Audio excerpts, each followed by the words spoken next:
Mula pagkabata, ako lang ang tanging liwanag ni Kinyu na may autism, ngunit nang lumaki ako, iniiwasan ko siya dahil sa kanyang sakit, hanggang sa sumugod si Kinyu sa sunog upang mamatay kasama ko. Doon ko lang nalaman kung gaano ako kamahal ng kanyang pagiging autistic at mapuso. Kaya nang muling mabuhay ako sa panahon ng kolehiyo, agad akong tumakbo sa gate ng paaralan upang hanapin siya. Sa sandaling nakita niya ako, tila may ripple sa katahimikan ng lawa na si Wen Xining at ang kanyang mga mata ay nakatitig sa akin. Tila ako lang ang nasa kanyang mundo. Ngunit naalala rin niya ang sinabi ko sa kanya dati na huwag siyang magpakita sa akin. Humakbang paatras si Wen Xining para umalis, ngunit taliwas ang isip at ang kanyang mga binti. Pagkatapos niyang humakbang paatras, nanigas siyang nakatayo sa lugar. Ibinaling niya ang kanyang ulo at mahinang sinabi ang si paumanhin. Nagulat ako sa isang iglap, hindi ko maintindihan kung bakit siya humihingi ng paumanhin sa kanyang sarili. Hindi ko rin talaga inaasahan na ang unang salita namin nang magkita ay paumanhin. Pagkatapos magsalita, walang imik na nakatingin si Wen Xining sa lupa. Muli siyang lumubog sa kanyang sariling mundo. Alam ko noong bata pa ako na mayroon siyang autism. Bago kami nagkakilala. Ayaw niyang magsalita. Buong araw siyang nakatingin sa sahig at tahimik na nag-isip. Kahit anong sabihin ng mga magulang ni Wen Xining sa kanya. Wala siyang reaksyon. Sabi ng doktor, ito ay dahil nakalubog siya sa kanyang sariling mundo. Ngunit basta nagpakita ako sa kanyang harapan. Siguradong susundan ako ng kanyang mga mata. Kalaunan, sinamahan ko siya sa pagpapagamot sa loob ng ilang panahon at marami na ring bumuti sa kanyang kalagayan. Handa na siyang magsalita. Ngunit pagkatapos naming maghiwalay, bihira na akong makarinig ng balita tungkol sa kanya. Hindi ko rin alam kung kamusta na ang kanyang paggaling ngayon. Tumingin ako kay Wen Xining at mahinang nagtanong, hinahanap mo ba ako? Nakayuko pa rin si Wen Xining sa lupa at nanatiling tahimik. Hindi rin ako nagmamadali at tahimik na naghintay. Hanggang pagkatapos ng 3 minuto, dahan-dahan siyang tumango. Muli kong malambing na tanong, may kailangan ka ba sa akin? Muling umiling si Wen Xining. Medyo nahihiya akong nakatayo sa lugar. Maya-maya ay muli akong nagsalita. Kung tutuusin, mahaba ang katahimikan at ang atmosfera ay naging kakaiba. Napakamot ako sa likod ng aking ulo at hindi alam kung paano magsisimula. Nakatingin si Wen Xining sa lupa na tila nag-isip. Pakiramdam ko ay kaya niyang tumingin ng ganito buong araw. Ngunit mas nagmamadali pa ang driver na nakatayo sa tabi ng kotse. Sa pagtingin sa amin, talagang nag-aalala siya sa kanyang puso. Miss, tuwing linggo pumupunta ka sa gate ng paaralan ni Yelu para tumingin. Ngayon nakita mo na siya sa wakas. Bakit hindi ka makapagsalita? Sabihin mo man lang na miss na kita. Biglang tumunog ang tiyan ni Wen Xining. Sinira nito ang naninigas at nakakahiyang atmosfera. Nagugutom ka na ba? Hindi ka pa nagtatanghalian? Kumislap ang mahahabang pilik mata ni Wen Xining. Sa wakas ay itinaas niya ang kanyang ulo mula sa lupa at nagtatakang tumingin sa akin. Nagugutom na ako. Sumagot siya at muling tumingin sa lupa. Hinimas ko ang aking noo. Halos makalimutan ko na iba ang kanyang pag-iisip sa ordinaryong tao. Ang normal na tao ay kakain kapag nagugutom, ngunit sa kanyang pagkaunawa ay wala iyon. Ngumiti ako at hinawakan ang kanyang kamay, halika, samahan kitang mananghalian. Pagkasabi ko noon, hinila ko siya papunta sa direksyon ng kantina. Nagulat si Wen Xining, dahan-dahang tumingin sa aming magkahawak na kamay, natigilan. Bumakas ang isang maliit na ngiti sa kanyang labi. Nakita ng driver na umalis kami kaya dali-dali siyang sumunod upang maiwasan na may mangyaring masama sa kanyang amo. Ipinagbilin ng Don at Donya na huwag siyang mahiwalay sa dalaga pagdating namin sa kantina. Saktong oras ng uwian, nakita nila ang isang magandang babae na pumasok. Lahat ng estudyante ay sabay-sabay na tumingin sa kanya. Para sa mga tingin ng lahat, wala akong nararamdaman, ngunit si Wen Xining ay hindi mapakali at mariing itinikom ang kanyang mga labi. Umatras din ang kanyang katawan papalapit sa akin. Nakita ng driver sa likod si Wen Xining na sumimangot kaya't napaisip siya na may mangyayaring hindi maganda. Agad siyang nagmadali at tumakbo papalapit. Lumingon ako kay Wen Xining at malambing na nagtanong, anong gusto mong kainin? Biglang kumirot ang ulo ni Wen Xining at nagsimulang sumakit. Ang kanyang mga mata ay puno ng pagkayamot, biglang sumingit ang aking boses. Sandali siyang natigilan, at pagkatapos ay kumalma ang kanyang pagkabalisa, tulala siyang tumingin sa akin. Hindi niya sinagot ang aking tanong, alam ko ang kanyang ugali, at hindi ko rin inaasahan na sasagot siya. Sa tingin ko lang ay hindi magandang iwanan siya sa isang tabi, kaya nagpatuloy ako sa pagbubulong-bulong sa sarili ko. Naalala ko noong dati lagi mong kinukuha ang adobo sa plato ko, gusto mo pa rin ba ng adobo ngayon? Sa pagdinig sa aking mga salita, naramdaman ni Wen Xining na parang hinihipan ng hangin ng tagsibol ang kanyang puso, pinigilan nito ang kanyang pagkairita. Unti-unting kumalma rin ang kanyang noo, tila ako lang ang nakikita ng kanyang mga mata, hindi na niya nararamdaman ang mga tingin sa paligid. Nakita ng driver na kumalma si Wen Xining, ang mga hakbang na ilang metro na ang layo ay biglang huminto, ang kanyang mga mata ay puno ng pagkabigla. Kapag inaatake ang dalaga, kung hindi niya sasaktan ang kanyang sarili, sasaktan niya ang mga taong malapit sa kanya. Sa bawat oras ay kailangan naming paghirapan upang mapakalma siya, ngunit sa tabi ni Ginoong Lu. Hindi umabot ng 2 minuto at kumalma siya. Alam na niya ngayon kung bakit laging sinasabi ng Donya ang tungkol kay Ginoong Lu. Sa bintana ng kantina, umorder ako ng eggplant at patatas para sa akin at isang order ng adobo. Umorder din ako ng parehong pagkain para kay Wen Sining, ngunit dahil sa kanyang maliit na gana, binawasan ko ng isang order ng patatas. Siyempre gamit ang aking school card. Sige, ngayon dalhin na natin ang tray sa mesa para kumain. Tinuruan ko siya kung paano magdala ng tray. Nang inalis ko ang aking kamay mula sa kamay ni Wen Sining, agad siyang sumimangot. Ibinabalik niya ang kanyang kamay sa aking palad, nakabalot ang kanyang kamay ng init, saka kumalma ang kanyang noo. Inalis ko ang kamay ko, pero dahil kailangan kong dalhin ang tray, hindi kami pwedeng maghawak kamay. Agad naman akong hinawakan ni Wen Sining. Inalis ko ulit at hinawakan niya ulit. Paulit-ulit ito ng ilang beses, ayaw niya akong bitawan. Medyo naiinis ako sa pagiging mahirap niyang kausap. Ito rin ang dahilan kung bakit ko siya kinaiinisan noon. Kung ako yung dati, kanina pa ako nawalan ng pasensya. Ngayon, mas may pasensya na ako kaysa dati. Sige na nga, magkahawak kamay na. Pero nang makita ni Wen Sining na nakakunot ang noo ko, bumigat ang dibdib niya. May bahid ng pagkabalisa sa kanyang mukha na mahirap mapansin. Alam niyang senyales iyon na nagagalit ako. Dahil kapag hindi siya nakikinig sa akin, kainisan ko siya. Pero hindi niya mapigilan ang sarili niya. Gusto niya akong hawakan sa kamay, palagi. Pero kainisan ko siya, aalisin ko siya. At hindi ko na siya kakausapin. Nang maisip ni Wen Sining ang mga ito, nagsimula na namang sumakit ang ulo niya. Parang may ilang karayom na sabay-sabay na tumutusok sa kanya. Sa sobrang sakit, kinuyom niya ang kanyang kamao at malakas na hinampas ito sa kanyang sentido.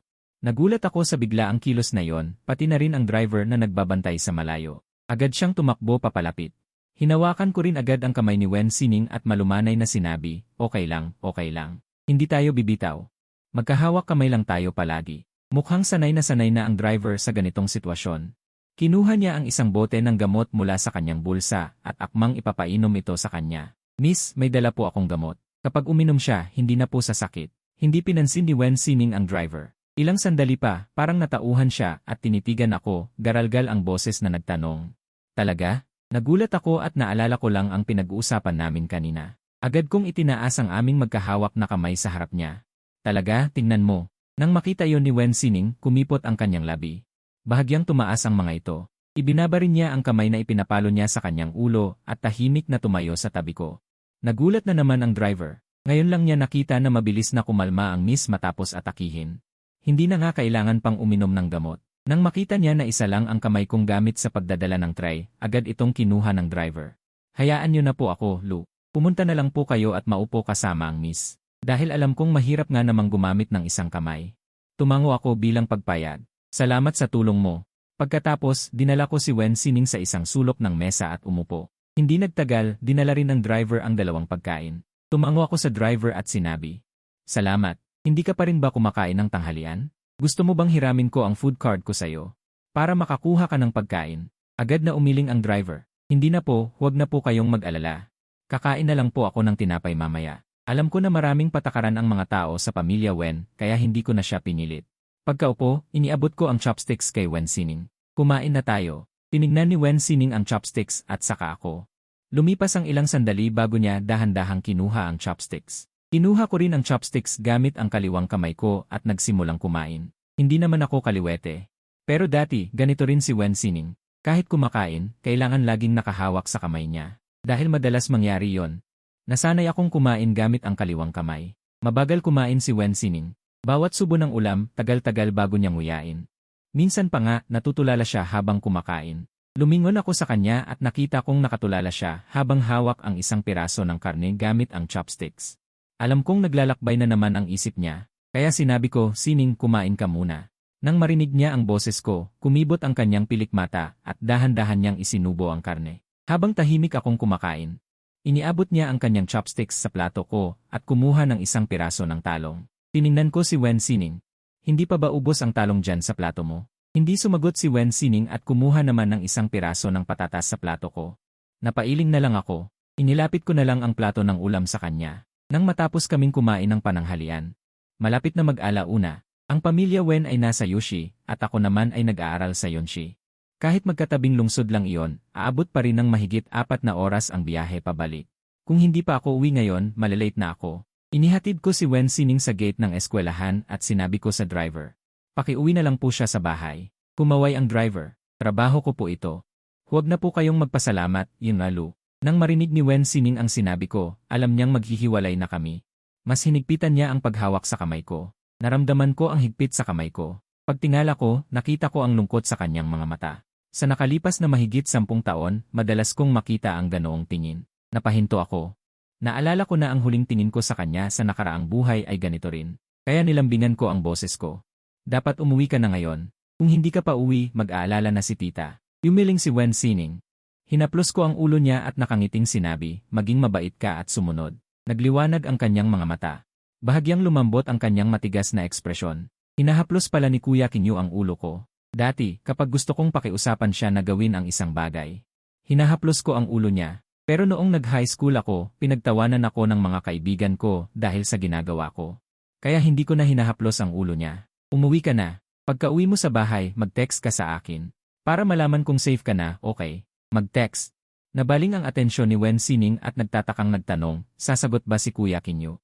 Tumango ako at umungol, nang marinig iyon bahagyang sumimangot si Wen Sining, kahit na natiling matigas ang kanyang mukha. Pero nakikita ko pa rin ang kanyang maliit at dalisay na ngiti, alam kong masaya siya. Si Wen Sining ay nakaupo ng tuwid sa likurang upuan. Hinayaan niya ang driver na ihatid siya pauwi. Sabi ni nanay, kung may namimiss akong tao, pwede ko siyang i-message. Pero marami na siyang naipadala kay Kuya Kinyu, hindi pa rin siya sumasagot. Pero sabi ni Kuya Kinyu, sasagot na siya ngayon. Mahigpit niyang hinawakan ang kanyang cellphone, at nalulungkot na nag-isip na sana makauwi na siya agad para makapag-message. Pagkaalis ni Wen Sining, bumalik ako sa dormitoryo, pagpasok ko pa lang, sumugod na si Chen Feng na naggangalit ang ngipin. Pagtapat ng maluwag sa dibdib, umalma ng mahigpit. Sabihin mo kung saan mo naakit ang isang magandang babae. Nagtaka ako.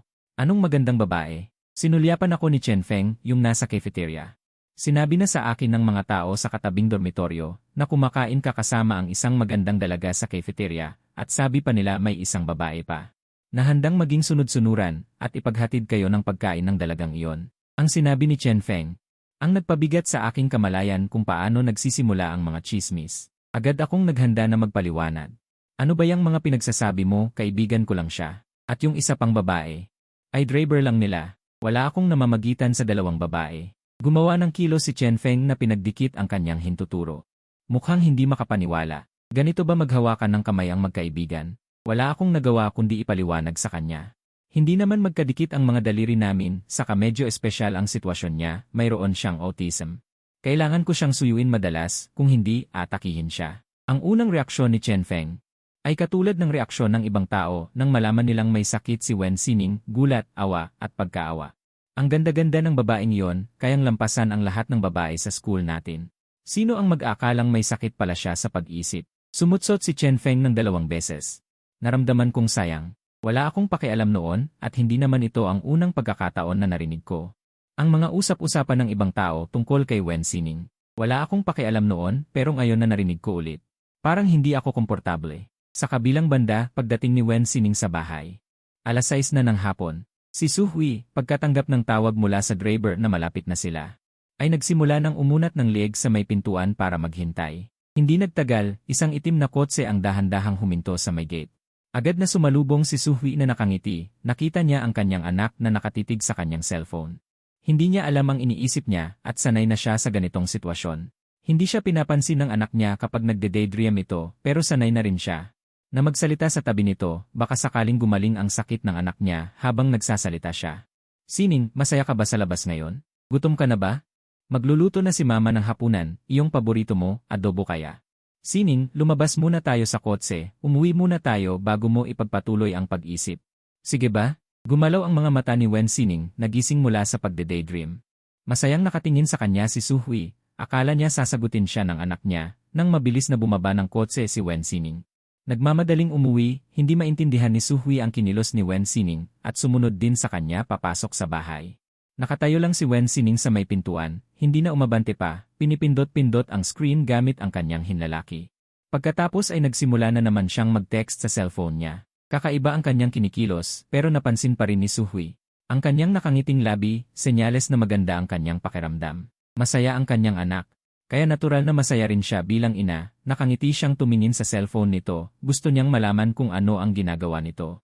Ngunit nang mabasa niya ang nilalaman ng screen, agad na natigilan ang kanyang nakangiting labi. Ang screen ay ang chat page nila ni Lu Qingyu.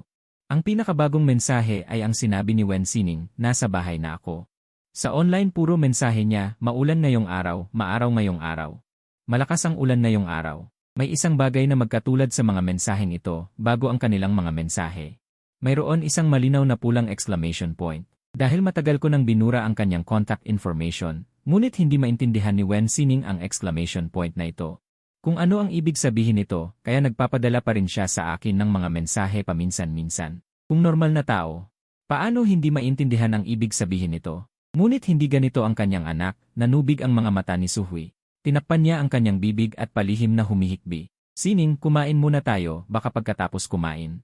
Ay mag-reply na si Kuya Qingyu sa'yo. Garalgal ang kanyang boses. Ang kanyang sariling anak, inabot niya para dalhin ito sa sofa para umupo. Nang dumampi ang kanyang kamay sa braso ni Wen Xining, umiwas ito, nakakunot ang noo. Magre-reply daw si Kuya Qingyu. Maghihintay siya, kapag nalaman ni Kuya Qingyu na hindi siya naghintay, hindi siya naging mabait, hindi na siya papansinin. Katulad noong hindi siya sumunod noon, hindi na niya nakita si Kuya Qingyu. Nang makita niyang nagiging balisa ang kanyang anak, agad na nagpatalo si Suhui at nagmamadaling sinabi, sige, maghintay tayo. Huwag muna tayong kumain. Lumipas ang 3 oras, nakatingin kay Wen Xining, nakatayo pa rin si Xining sa may pintuan at nakatitig sa kanyang cellphone. Ayaw pumasok at hindi rin kumakain. Yumakap si Suhui sa kanyang asawa at umiyak ng umiyak. Tinapik ni Wen Guzheng ang balikat ng kanyang asawa para aliwin ito. Huwag kang mag-alala, hindi naman ito ang unang beses na nagkaganyan si Xining. Maya-maya lang ay okay na siya. Kumain ka muna, huwag mong pabayaan ang sarili mo. Paano ako hindi mag-aalala? Dati, pagkatapos magpadala ng mensahe si Xining, 1 oras lang ay ibababa na niya ang kanyang cellphone. Pero ngayon, 3 oras na.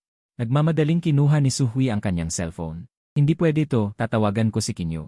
Nang marinig ito, sumimangot si Wen Guzheng. Anong gagawin mo? Hindi ba't napag-usapan natin na hindi natin gagambalain ang bata? Humihikbi na sabi ni Suhui, hindi ko na kayang pigilan ang sarili ko. Nang makita ang kanyang anak na ganoon, paano siya, bilang isang ina, hindi makakaramdam ng kahit ano? Agad niyang dinyal ang numero. Samantala, ako, na naglalaro kasama si Chen Feng, ay natigilan nang makita ang pangalan ni Suhui. Naalala ko na huli ko siyang nakita noong high school pa ako. Noong nag-aaral ako sa kolehiyo, paminsan-minsan ay tinatawagan din ako ni Suhui, pero lagi niyang kinukumusta si Wen Xining. Dahil nagkakasakit ito at ayaw magpagamot, gusto niya akong pakiusapan na kumbinsihin siya. Pero tinanggihan ko yon. Dahil ayaw ko nang makita si Wen Xining. Kaya bihira na akong tawagan ni Suhui. Ngayon na tumatawag siya. Siguro dahil nagkasakit na naman si Wen Xining. Nang maisip ko ito, agad kong sinagot ang tawag. Tita Su. May bahid ng pag-iyak ang boses ni Suhui. Qingyu, alam ni tita na hindi pa naiintindihan ni Xining ang mga bagay-bagay. Nasaktan ka niya noon at naiintindihan ko kung bakit ayaw mo sa kanya. Pero ikaw lang ang makakapagpakumbinsi kay Xining.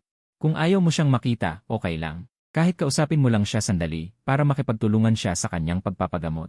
Nang marinig ko ang kanyang pag-iyak, nagmadali akong umaliw sa kanya. Tita, may nangyari po ba kay Xining? Sabihin niyo po sa akin, baka may maitulong ako. Tinitignan ni Suhui si Wen Xining na nakatayo pa rin sa may pintuan at napupuno ng luha ang kanyang mga mata. Pagka-uwi niya, nakatitig lang siya sa kanyang cellphone. 3 oras na siyang nakatayo doon nang hindi gumagalaw. Hindi man lang siya kumain ng hapunan. Nagpadala siya sa iyo ng mensahe. Alam ni tita na nasaktan mo siya. Pero hindi niya pa naiintindihan ang mga bagay-bagay. Natigilan ako sandali, saka ko naalala na may nangyari nga pala. Noong nagalit ako noong high school, binura ko lahat ng kanyang contact details. Sa tagal ng panahon, nakalimutan ko na. Sinabi ko kay Wen Xining na pagka-uwi niya, magpadala siya sa akin ng mensahe at sasagutin ko siya. Nakatingin siya sa cellphone, hindi kaya naghihintay siya ng reply ko. Agad akong nagsalita. Tita, pakisend naman sa akin ang number ni Wen Xining. Idadagdag ko ulit siya bilang kaibigan. Nang marinig ni Suhui na handa akong tumulong na kumbinsihin si Xining, agad niyang ipinadala ang numero ng cellphone sa akin. Tinulungan din niya si Wen Xining na aprobahan ang friend request. Ang profile picture ni Wen Xining ay default na larawan ng system, isang kulay abong figura ng tao. Talagang akma sa kanyang pagkatao. Napangiti ako at saka siya nireplyan. Nakauwi ka na ba? Nagkunwari akong hindi ko alam na nakatayo siya sa may entrance sa loob ng 3 oras. Biglang lumitaw ang isang bagong mensahe sa chatbox. Ang mapurol na mga mata ni Wen Sining ay biglang nagliwanag at sumunod din ang pagngiti ng kanyang labi. Nagreply si Kuya Kinyu sa kanya. Gusto rin siya ni Kuya Kinyu. Parang ngayon lang siya nakabangon mula sa saya. Dahan-dahan niyang nireplyan ako ng isang i. Hindi siya naghintay ng matagal sa pagkakataong ito. Halos instant ang reply ko. Kumain ka na ba ng hapunan? Tandaan mong kumain ha, hapunan. Naguguluhang tumingala si Wen Sining, nakatagpo ang nag-aalalang tingin ni Su Hui at Wen Gozheng. Hindi niya maintindihan. Ngunit nagsalita pa rin siya, kakain ng hapunan. Tuwang-tuwa si Su Hui. Dali-dali kong pinunasan ang aking mga luha at agad na tumakbo sa kusina. Ililista ko na ang pagkain, ina. Nakita ni Wen Gozheng na bumalik na ang kanyang anak. Masaya rin ang kanyang kalooban, ngunit sa kabilang banda, mayroon ding ilang kalungkutan. Ang anak na pinalaki ng higit sa 10 taon ay hindi nakikinig sa kanyang mga sinasabi. Si Lu Qingyu lang ang kanyang pinakikinggan. Dapat bang sabihin na kumakampi siya sa iba? Ngunit agad na nawala ang kalungkutan na ito. Kinawayan niya si Wen Sining. Sining, kumain ka ng hapunan, umupo ka rito sa hapagkainan. Dahan-dahang lumapit si Wen Sining. Ang kanyang pagkain ay mabagal at maayos at napakaplano. Una niyang kakainin ang kanin, kung gaano karaming kanin ang kakainin, kung anong ulam ang isasabay, kung gaano karaming ulam ang idadagdag. Kailangan sundin ang mga panuto. Ang mga kilos na ito ay tila kakaiba sa iba, ngunit hindi alintana ni Su Hui. Basta't gustong kumain ng kanyang anak. Pagkatapos ng 15 minuto, isang piraso na lang ng talong ang natira sa plato. Kinuha ito ni Wen Sining, sinabayan ang huling subo ng kanin sa mangkok. Saktong-sakto ang pagkalkula, sabay na naubos ang plato at mangkok. Ibinaba niya ang kanyang chopsticks at agad na kinuha ang kanyang cellphone upang i-report sa akin. Tapos na akong kumain ng hapunan. Instant din ang reply ko, ang galing. Nakatanggap ng papuri ang mga labi ni Wen Sining. Muling masayang umangat, tila may bakas pa ng pagmamalaki sa kanyang ekspresyon, at saka umakyat sa itaas. Hinawakan ni Su Hui ang braso ng kanyang asawa at masayang sinabi sa kanya, "Honey, dati-rati ay tinatanggihan niya ang pagtawag ko kay Kinyu. Ngunit pumayag na siyang tumulong ngayon. Ibig sabihin ba nito ay pinatawad na niya si Sining? Kung hihilingin ko sa kanya na samahan si Sining sa ospital para magpagamot, papayag kaya siya?" Tinapik ni Wen Gozheng ang balikat ng kanyang asawa. Dahan-dahan lang, DJ. Obserbahan pa natin ng 2 araw para malinaw. Para hindi tayo umasa tapos muling madurog. Sa kabilang banda, sa dormitoryo ng mga estudyante, nakatulog ako ng bahagya. Muling lumitaw sa aking isipan ang tagpo mula sa nakaraang buhay. Nagbanggaan ang 2 sasakyan sa intersection. Nakahandusay sa lupa ang nakakakilabot na pula. Kahit malabo ang aking paningin, nakikita ko pa rin ang halos buong hugis ng taong iyon. Mahigpit akong niyakap ni Wen Sining, hindi man lang natatakot sa naglalagablab na apoy.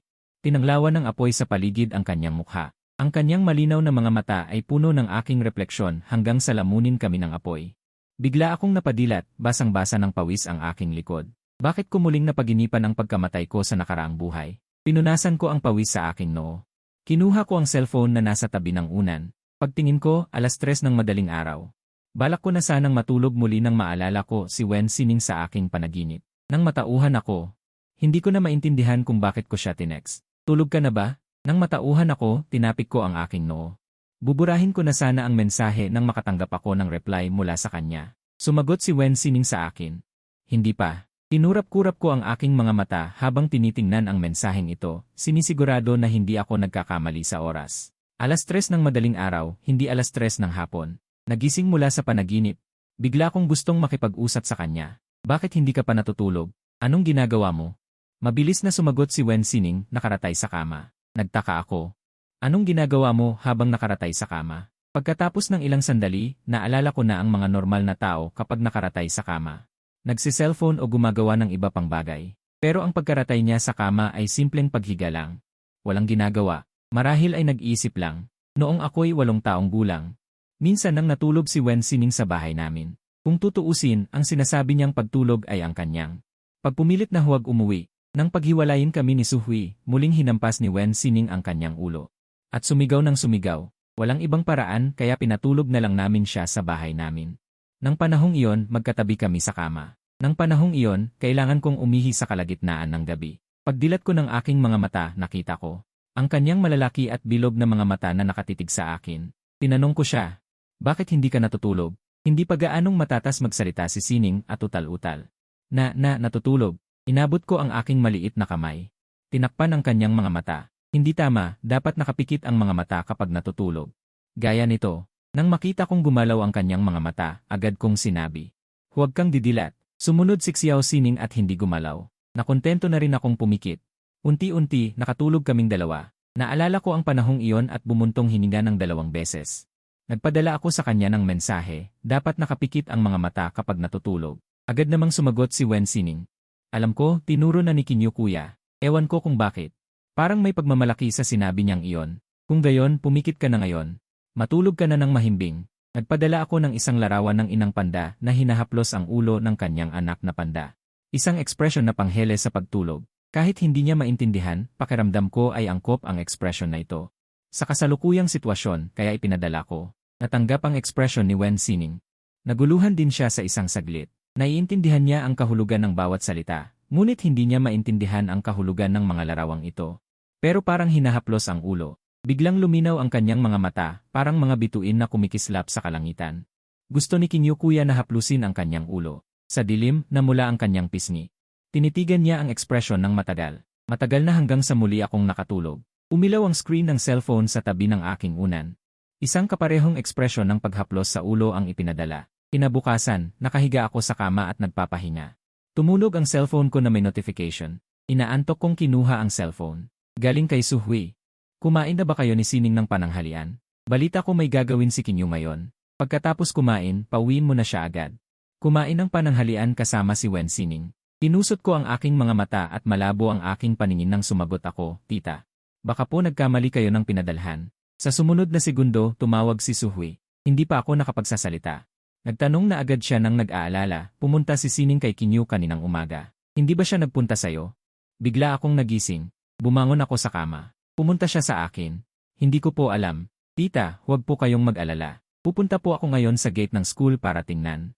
Pagkatapos kong sabihin yon, nagmadali akong bumaba sa kama. Kung pumunta siya, dapat nasa gate pa siya. Nagmadali akong nagbihis at tumakbo palabas ng dormitoryo. Nang makarating ako sa puno ng cherry blossoms sa tabi ng gate ng school, nakita ko nga ang isang pamilyar na figura. Humahangos akong tumakbo papunta kay Wen Sining. Bakit hindi mo sinabi sa akin na nandito ka na? Nang lumabas ako, agad na napatingin sa akin si Wen Sining. Patuloy ang pagkutitap ng ilaw. Lumabas na naman si Kuya Kinyu para makita siya. Pero nang marinig ang tanong ko, agad na naman siyang kinakabahan na nagdampi ng labi, hindi makatingin sa akin. Hindi ko siya minamadali, tahimik kong hinihintay ang kanyang sagot. Kinakabahan niyang kinukuskos ang kanyang mga daliri. Iyon ang kanyang gawi kapag hindi siya mapakali. Sumulyap siya sa akin. Nang makita niyang hinihintay ko pa rin siya, dahan-dahan siyang sumagot, ayaw akong makita ni Kuya Kinyu. Natigilan ako, dahil ba ayaw niya akong makita, kaya mas gugustuhin niyang tumayo maghapon sa may gate ng paaralan. At hindi sabihin sa akin, kailan ko sinabi na ayaw kitang makita. Gusto kong ipagtanggol ang sarili ko. Ngunit natigilan ako sa kalagitnaan ng aking sasabihin. Totoo nga palang nasabi ko yon. Iyon ay noong gabi pagkatapos ng graduation, sa graduation party. Gustong sumama ni Wen Sining sa akin, at dahil pinilit din ako ng aking mga magulang, napilitan akong isama siya. Sa puso ng mga kabataan, mayroon silang mga kamag-aral na hinahangaan. Mayroon pa ngang nagtapat at naging magkasintahan. Siyempre, mayroon din akong isang babaeng kamag-aral na hinahangaan ko. Palihim ko siyang tinitignan ng ilang beses sa salu-salo. Ngunit hindi alam ni Wen Sining kung anong mga salita ang dapat at hindi dapat sabihin, direkta niya akong tinanong sa mismong lugar. Bakit palaging tinitignan siya ni Kuya Kinyu? Agad na nagtinginan sa akin ang mahigit 50 mga kamag-aral at guro. Ikinahiya ko iyon ng sobra. Tiningnan ako ng babaeng kamag-aral ko at walang reaksyon. Sinabi niya sa kanyang mga kaibigan na hindi kami magkakilala. Hindi pa man sumisibol ang pag-ibig, pinutol na agad. Pagka-uwi ko, sinabi ko agad sa aking mga magulang na ayaw ko nang makita si Wen Sining. Ang pangyayaring ito ang isa sa mga dahilan kung bakit kami nagkahiwalay.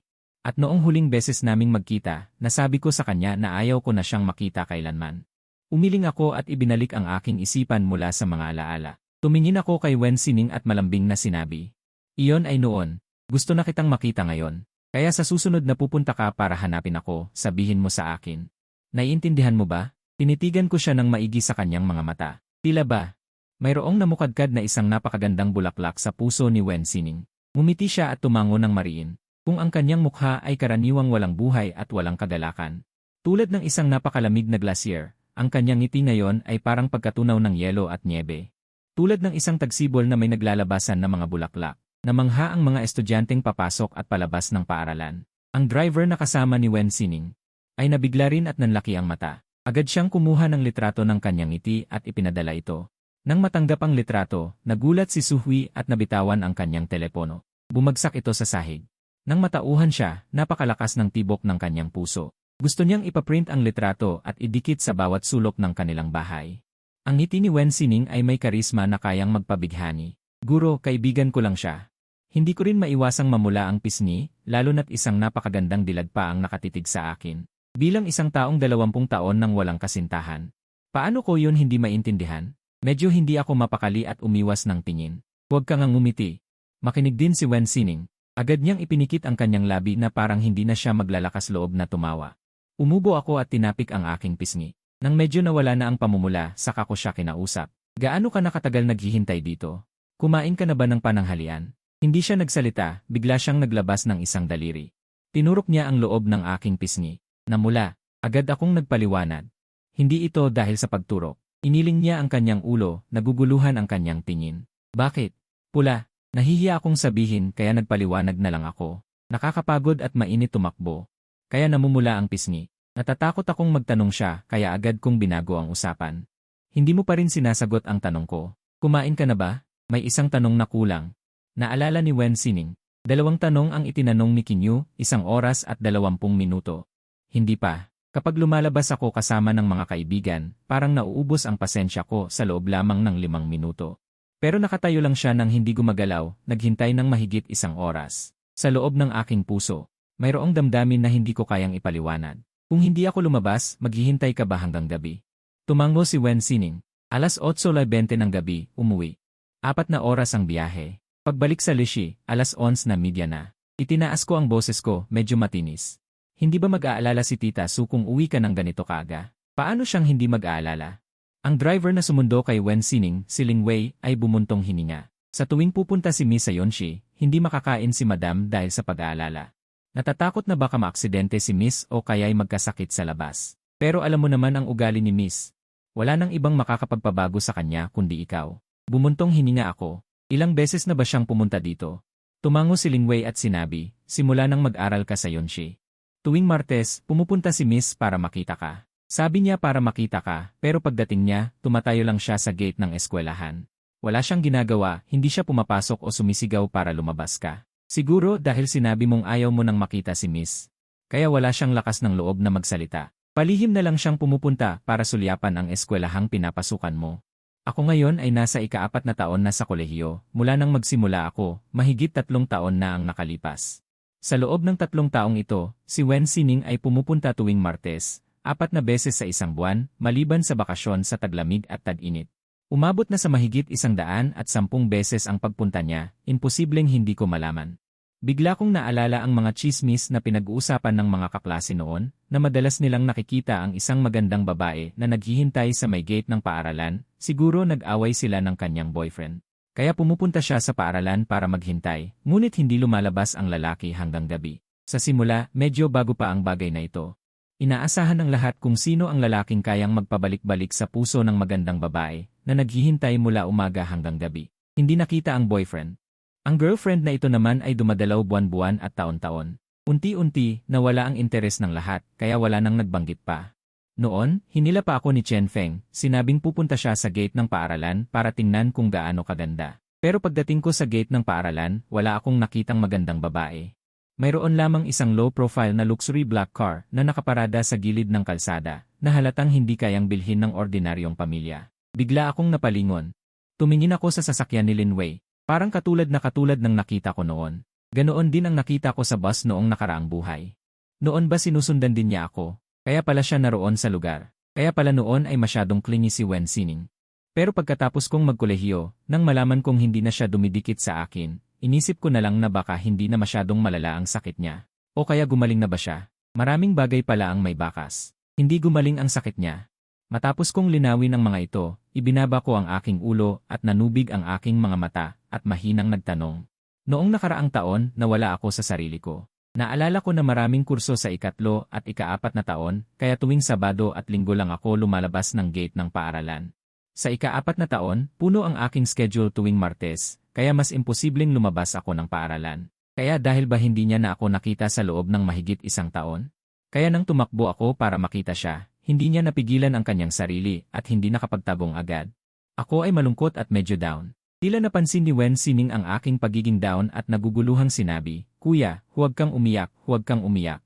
Ginagaya niya ang paraan ko ng pag-alo sa kanya, tumingkayad siya at hinaplos ang ulo ko. Nakita ni Lin Wei ang ginawa ni Wen Sining. Nadama niya ang kaunting pagkabagabag. 4 na taon na siyang nagtatrabaho sa pamilya Wen at naging driver ni Wen Sining sa loob ng mahigit 3 taon. Sa tagal ng panahon na magkasama sila, itinuring na niya si Wen Sining bilang isang miyembro ng kanyang pamilya. Ginoong Lu, bagamat hindi ako angkop na sabihin ito, ngunit gusto ka talaga ni Miss. Mahigpit kong kinuyom ang aking kamay at pagkatapos ay binitiwan ito. Sa huli, hinila ko ang kamay ni Wen Sining na nakapatong sa aking noo. Hindi ako umiyak, tara na.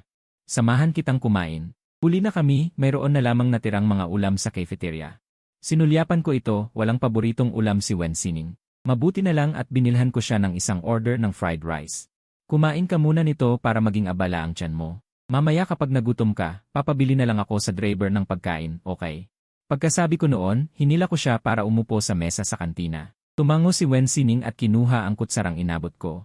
Dahan-dahan siyang kumakain. Umupo ako sa tabi niya at naalala ko na naman ang sinabi ni Lin Wei. Gustong-gusto ka talaga ng dalaga. Naiintindihan kaya ni Wen Sining kung ano ang ibig sabihin ng gusto. Umaasa lang siya sa akin dahil sa sakit niya. Kapag gumaling na siya, siguro ayaw na niya akong makita. Sining, tawag ko sa kanya. Tumingin si Wen Sining sa akin. Tahimik ang kutsara sa kamay niya. Nagpunta ka ba kay Ia Liu kamakailan? Si Ia Liu ang pinakamagaling na doktor sa bansa pagdating sa autism. Siya rin ang doktor na nagpapagamot kay Wen Sining. 6 na taong gulang siya nang simulan siyang gamutin ni Ia Liu. Nang marinig ni Wen Sining ang pangalang iyon, sumimangot siya. Parang ayaw niya, kaya marahan ko siyang tinanong. Nagpunta ka ba? Sumimangot si Wen Sining. Mukhang hindi siya masaya. Hindi. Hindi ako nagulat sa resulta. Hindi gumagaling ang sakit niya, kaya sigurado akong hindi siya nagpapagamot. Tumaas ang boses ko. Bakit hindi ka nagpunta? Humigpit ang hawak ni Wen Sining sa kutsara. Sumimangot siya at bumilis ang paghinga. Ayoko, ayoko, ayoko. Bigla siyang sumigaw. Naitulak niya ang kanin sa mesa. Nagulat ako sa biglaang pag-atake niya. Si Lin Wei ang unang nakareact. Mabilis siyang tumakbo para yakapin si Wen Sining para hindi siya makapanakit sa sarili. May gamot ako sa bulsa. Kunin mo at painumin mo sa dalaga. Kinakabahan akong kinuha ang bote ng gamot. Nang handa na akong painumin siya. Naalala ko ang sinabi noon ni Ia Liu. Hindi pwede. Masamang uminom ng maraming gamot na pampakalma sa katawan at isipan. Kailangan mo siyang kumbinsihin na kumalma. Ang unang hakbang para gumaling siya ay ang bawasan ang pag-inom ng gamot. Mahigpit na niyakap ni Lin Wei si Wen Sining at nag-aalalang sumigaw. Sinong makakapigil sa dalaga kapag inatake siya? Nagngangalit ako at nagpa siya. Inilagay ko ang mga kamay ko sa pisngi ni Wen Sining. Nakatingin sa akin si Wen Sining. Ang pangit ng mukha niya. Hindi siya tumitigil sa paggalaw para makawala. Mukhang hirap na hirap siya. Hinawakan ko ang ulo niya. Paulit-ulit kong sinasabi na hindi tayo pupunta. Umuulit ang malinaw na boses sa masakit na ulo niya. Pamilyar na boses. Kuya Kinyu. Nandito si Kuya Kinyu. Dahan-dahang kumalma si Wen Sining.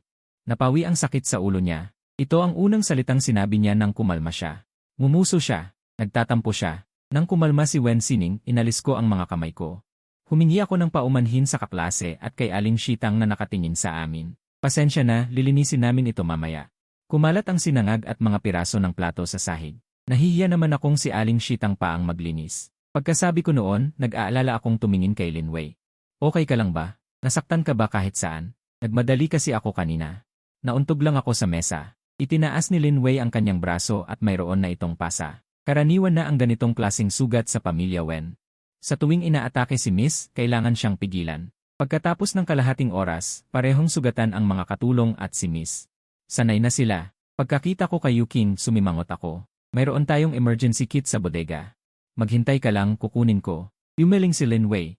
Hindi naman nakakaabala ang ganitong sugat. Hindi pa niya natatapos ang kanyang sinasabi nang lumayo na ako. Pagbalik ko, hindi lang first aid kit ang dala ko, kundi pati walis. Pahiran mo ng gamot yan.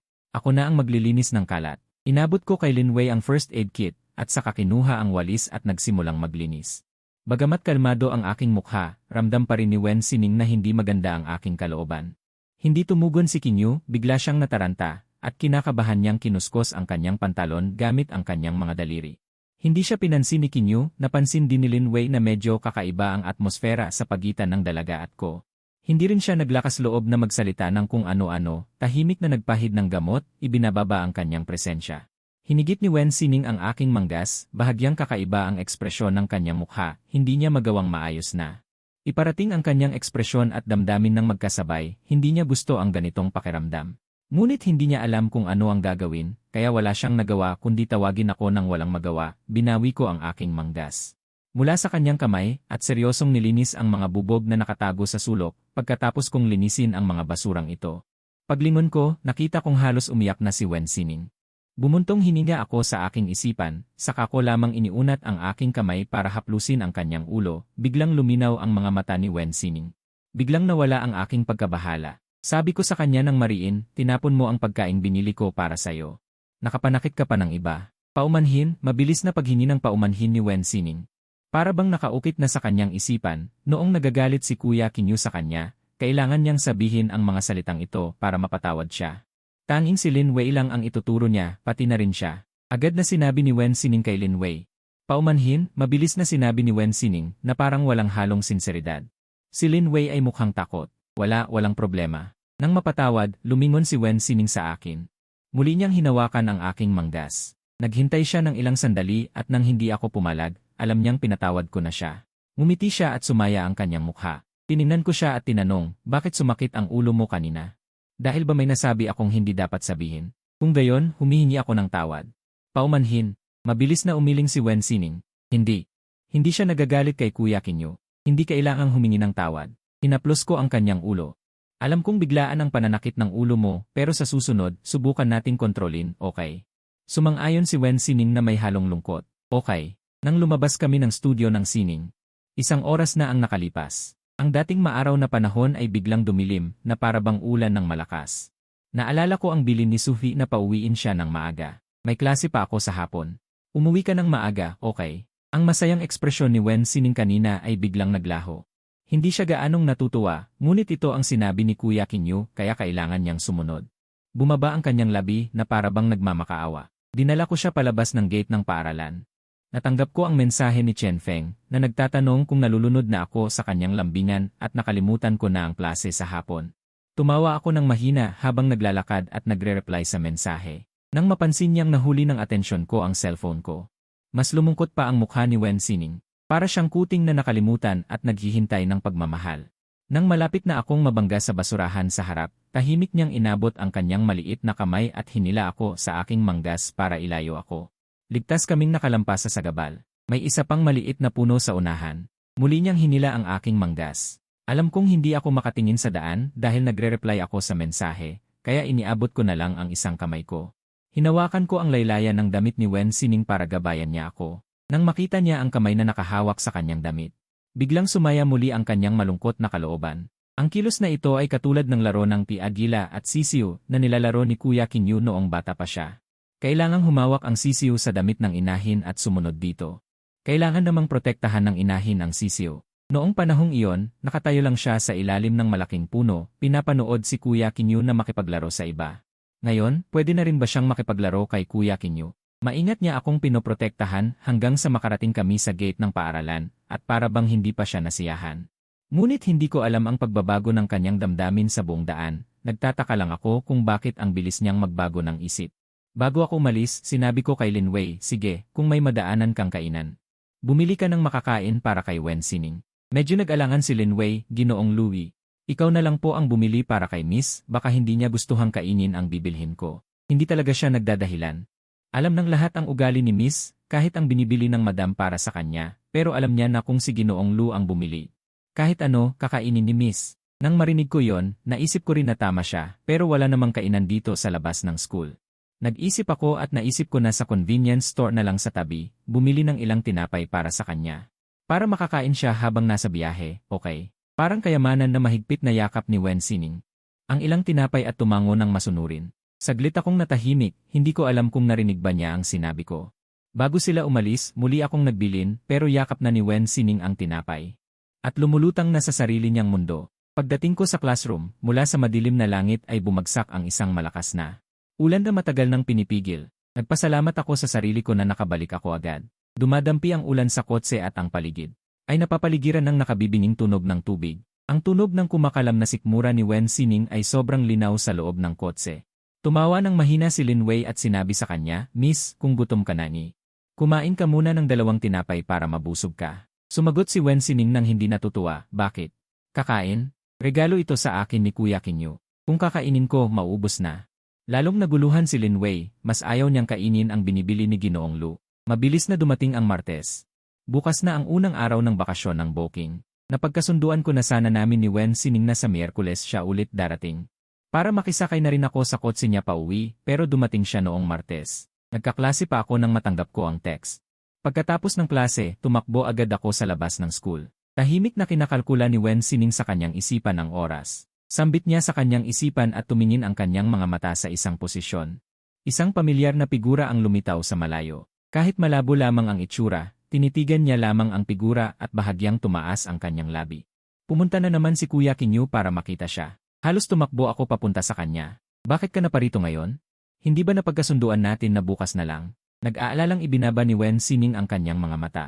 Nang hindi siya sumagot, tumulong si Lin Wei na magpaliwanag, nakagawian na ni Miss na pumunta tuwing Martes. Kung masisira ang kanyang plano magwawala si Miss. Wala akong nagawa kundi tumango. Naalala ko na. Mayroon nga palang ganoon. Kahit kumakain si Wen Sining, kailangan na alam niya kung saan hahawakan ang chopsticks. Bawat pagbukas, ang laki ay dapat eksakto. Noong bata pa ako, noong kaarawan ko, kumakain ang lahat ng birthday cake. Napansin ni Xiao Sining na hindi ito ang karaniwang chopstick, kundi tinidor. Nagwala siya nang kumain ng cake. "Sige, tara na, magtanghalian tayo sa kantina." Pagkasabi ko, hinila ko ang kamay niya papunta sa kantina. Hindi ko man lang napansin kung gaano kanatural at kasanay ako na hawakan ang kamay ni Wen Sining. Ngumiti si Wen Sining. Kahit bahagyang magsara ang mga daliri ko, hahawakan din niya ang kamay ko. Paulit-ulit na bumubukadkad ang mga bulaklak sa puso ko. Kinabukasan, dumating muli si Wen Sining sa gate ng paaralan sa tanghalian. Ngunit dahil may klase pa ako sa hapon, kailangan ko siyang hintayin hanggang gabi bago kami makauwi ng magkasama. Pero inayos ko na ang mga gamit ko at maagang hinila ang maleta ko papunta sa gate ng paaralan. Nang makita ko ang pawis sa noo niya, binatukan ko siya. "Sobrang init dito. May milk tea shop sa unahan. Gusto mo bang umupo doon at hintayin ako? Makikitipid ka pa sa aircon." Hindi man lang tiningnan ni Wen Sining ang milk tea shop at umiling siya. Ipinaliwanag ni Lin Wei, ayaw ng dalaga sa mga lugar na maraming tao. Hinaplos ko ang ulo niya. "Kung gayon, bumalik ka sa kotse at hintayin mo ako na naka-aircon, okay?" Tila gustong-gusto ni Wen Sining ang kilos na ito. Sa totoo lang, may mga pagkakataong ayaw niya, basta haplusin ko ang ulo niya, napipilitan siyang pumayag. Ganoon din ngayon. Kahit gusto lang niyang tumayo sa pintuan, sumunod pa rin siya at bumalik sa kotse. Pagkatapos ilagay ni Lin Wei ang mga gamit ko sa likod ng trunk. Bago siya sumakay, nakita niya ang pag-aatubili ng dalaga at inaliw siya. 2 klase lang ang meron si Lu sa hapon. 2 oras lang. Maglaro tayo ng cellphone, mabilis lang yon. Lumingon siya at nakita niyang nakatulala na si Wen Sining sa sarili niyang mundo. Ang tanging tugon ng dalaga ay talagang ibinibigay niya kay Yelu. Pero naalala pa rin niya ang paalala ko. Agad niyang binuksan ang aircon at itinakda sa komportableng temperatura. Sumagitsit ang lamig. Sa panahon ng yan niyang, komportable ang isip at katawan niya. Nang makitang walang ipinag-uutos si Wen Sining, kinuha ni Lin Wei ang kanyang cellphone at nanood ng mga video para magpalipas ng oras. Lumipas ang oras. Si Wen Sining ang unang nakakita sa akin sa labas ng kotse. Sumusunod ang kanyang mga mata sa paggalaw ng aking figura. Ang kanyang malinaw na mga mata ay puno ng aking figura. Kuya Kinyu, ang pangalang binigkas niya ng libu-libong beses sa kanyang puso. Naglabas ito mula sa kanyang labi. Lumakad ako para salubungin ang tingin na ipinukol ni Wen Sining na napakalalim at nakatuon. Bigla akong umubo ng hindi komportable, binuksan ang pinto sa likod at umupo, at sinabi, "Anong tinitingnan mo?" Hindi sumagot si Wen Sining na natili ang kanyang tingin sa akin. Si Lin Wei na naglalaro ng cellphone sa harap. Narinig niya ang aking boses at napagtanto niyang tapos na ang klase ko. Agad niyang ibinaba ang cellphone niya. "Ginoong Lu, babalik na po ba tayo sa lungsod ng Liu ngayon?" Nang marinig ang tanong niya, tumango ako. "Salamat," sabi ko, sabay abot ng isang bote ng tubig. Iniabot ko kay Lin Wei. Umaandar ang sasakyan sa highway. Medyo inaantok ako. Kaya sumandal ako sa upuan at dahan-dahang ipinikit ang aking mga mata. Naalala ko pang sabihin kay Wen Sining, "Inaantok ako, matutulog muna ako. Gisingin mo ako kapag nasa lungsod ng Liu na tayo." Tumango nang masunurin si Wen Sining, ngunit nakapikit na ang aking mga mata kaya hindi ko nakita. Hindi ko rin nakita na sa buong bayahe mula Yun City pabalik ng Liu City, hindi ako inalis ng kanyang paningin. Matapos ang 4 na oras na bayahe. Sa wakas nakabalik na kami sa Liu City. Ang gabi ay bumagsak na sa kalangitan. Nang papasok na ang sasakyan sa tollgate.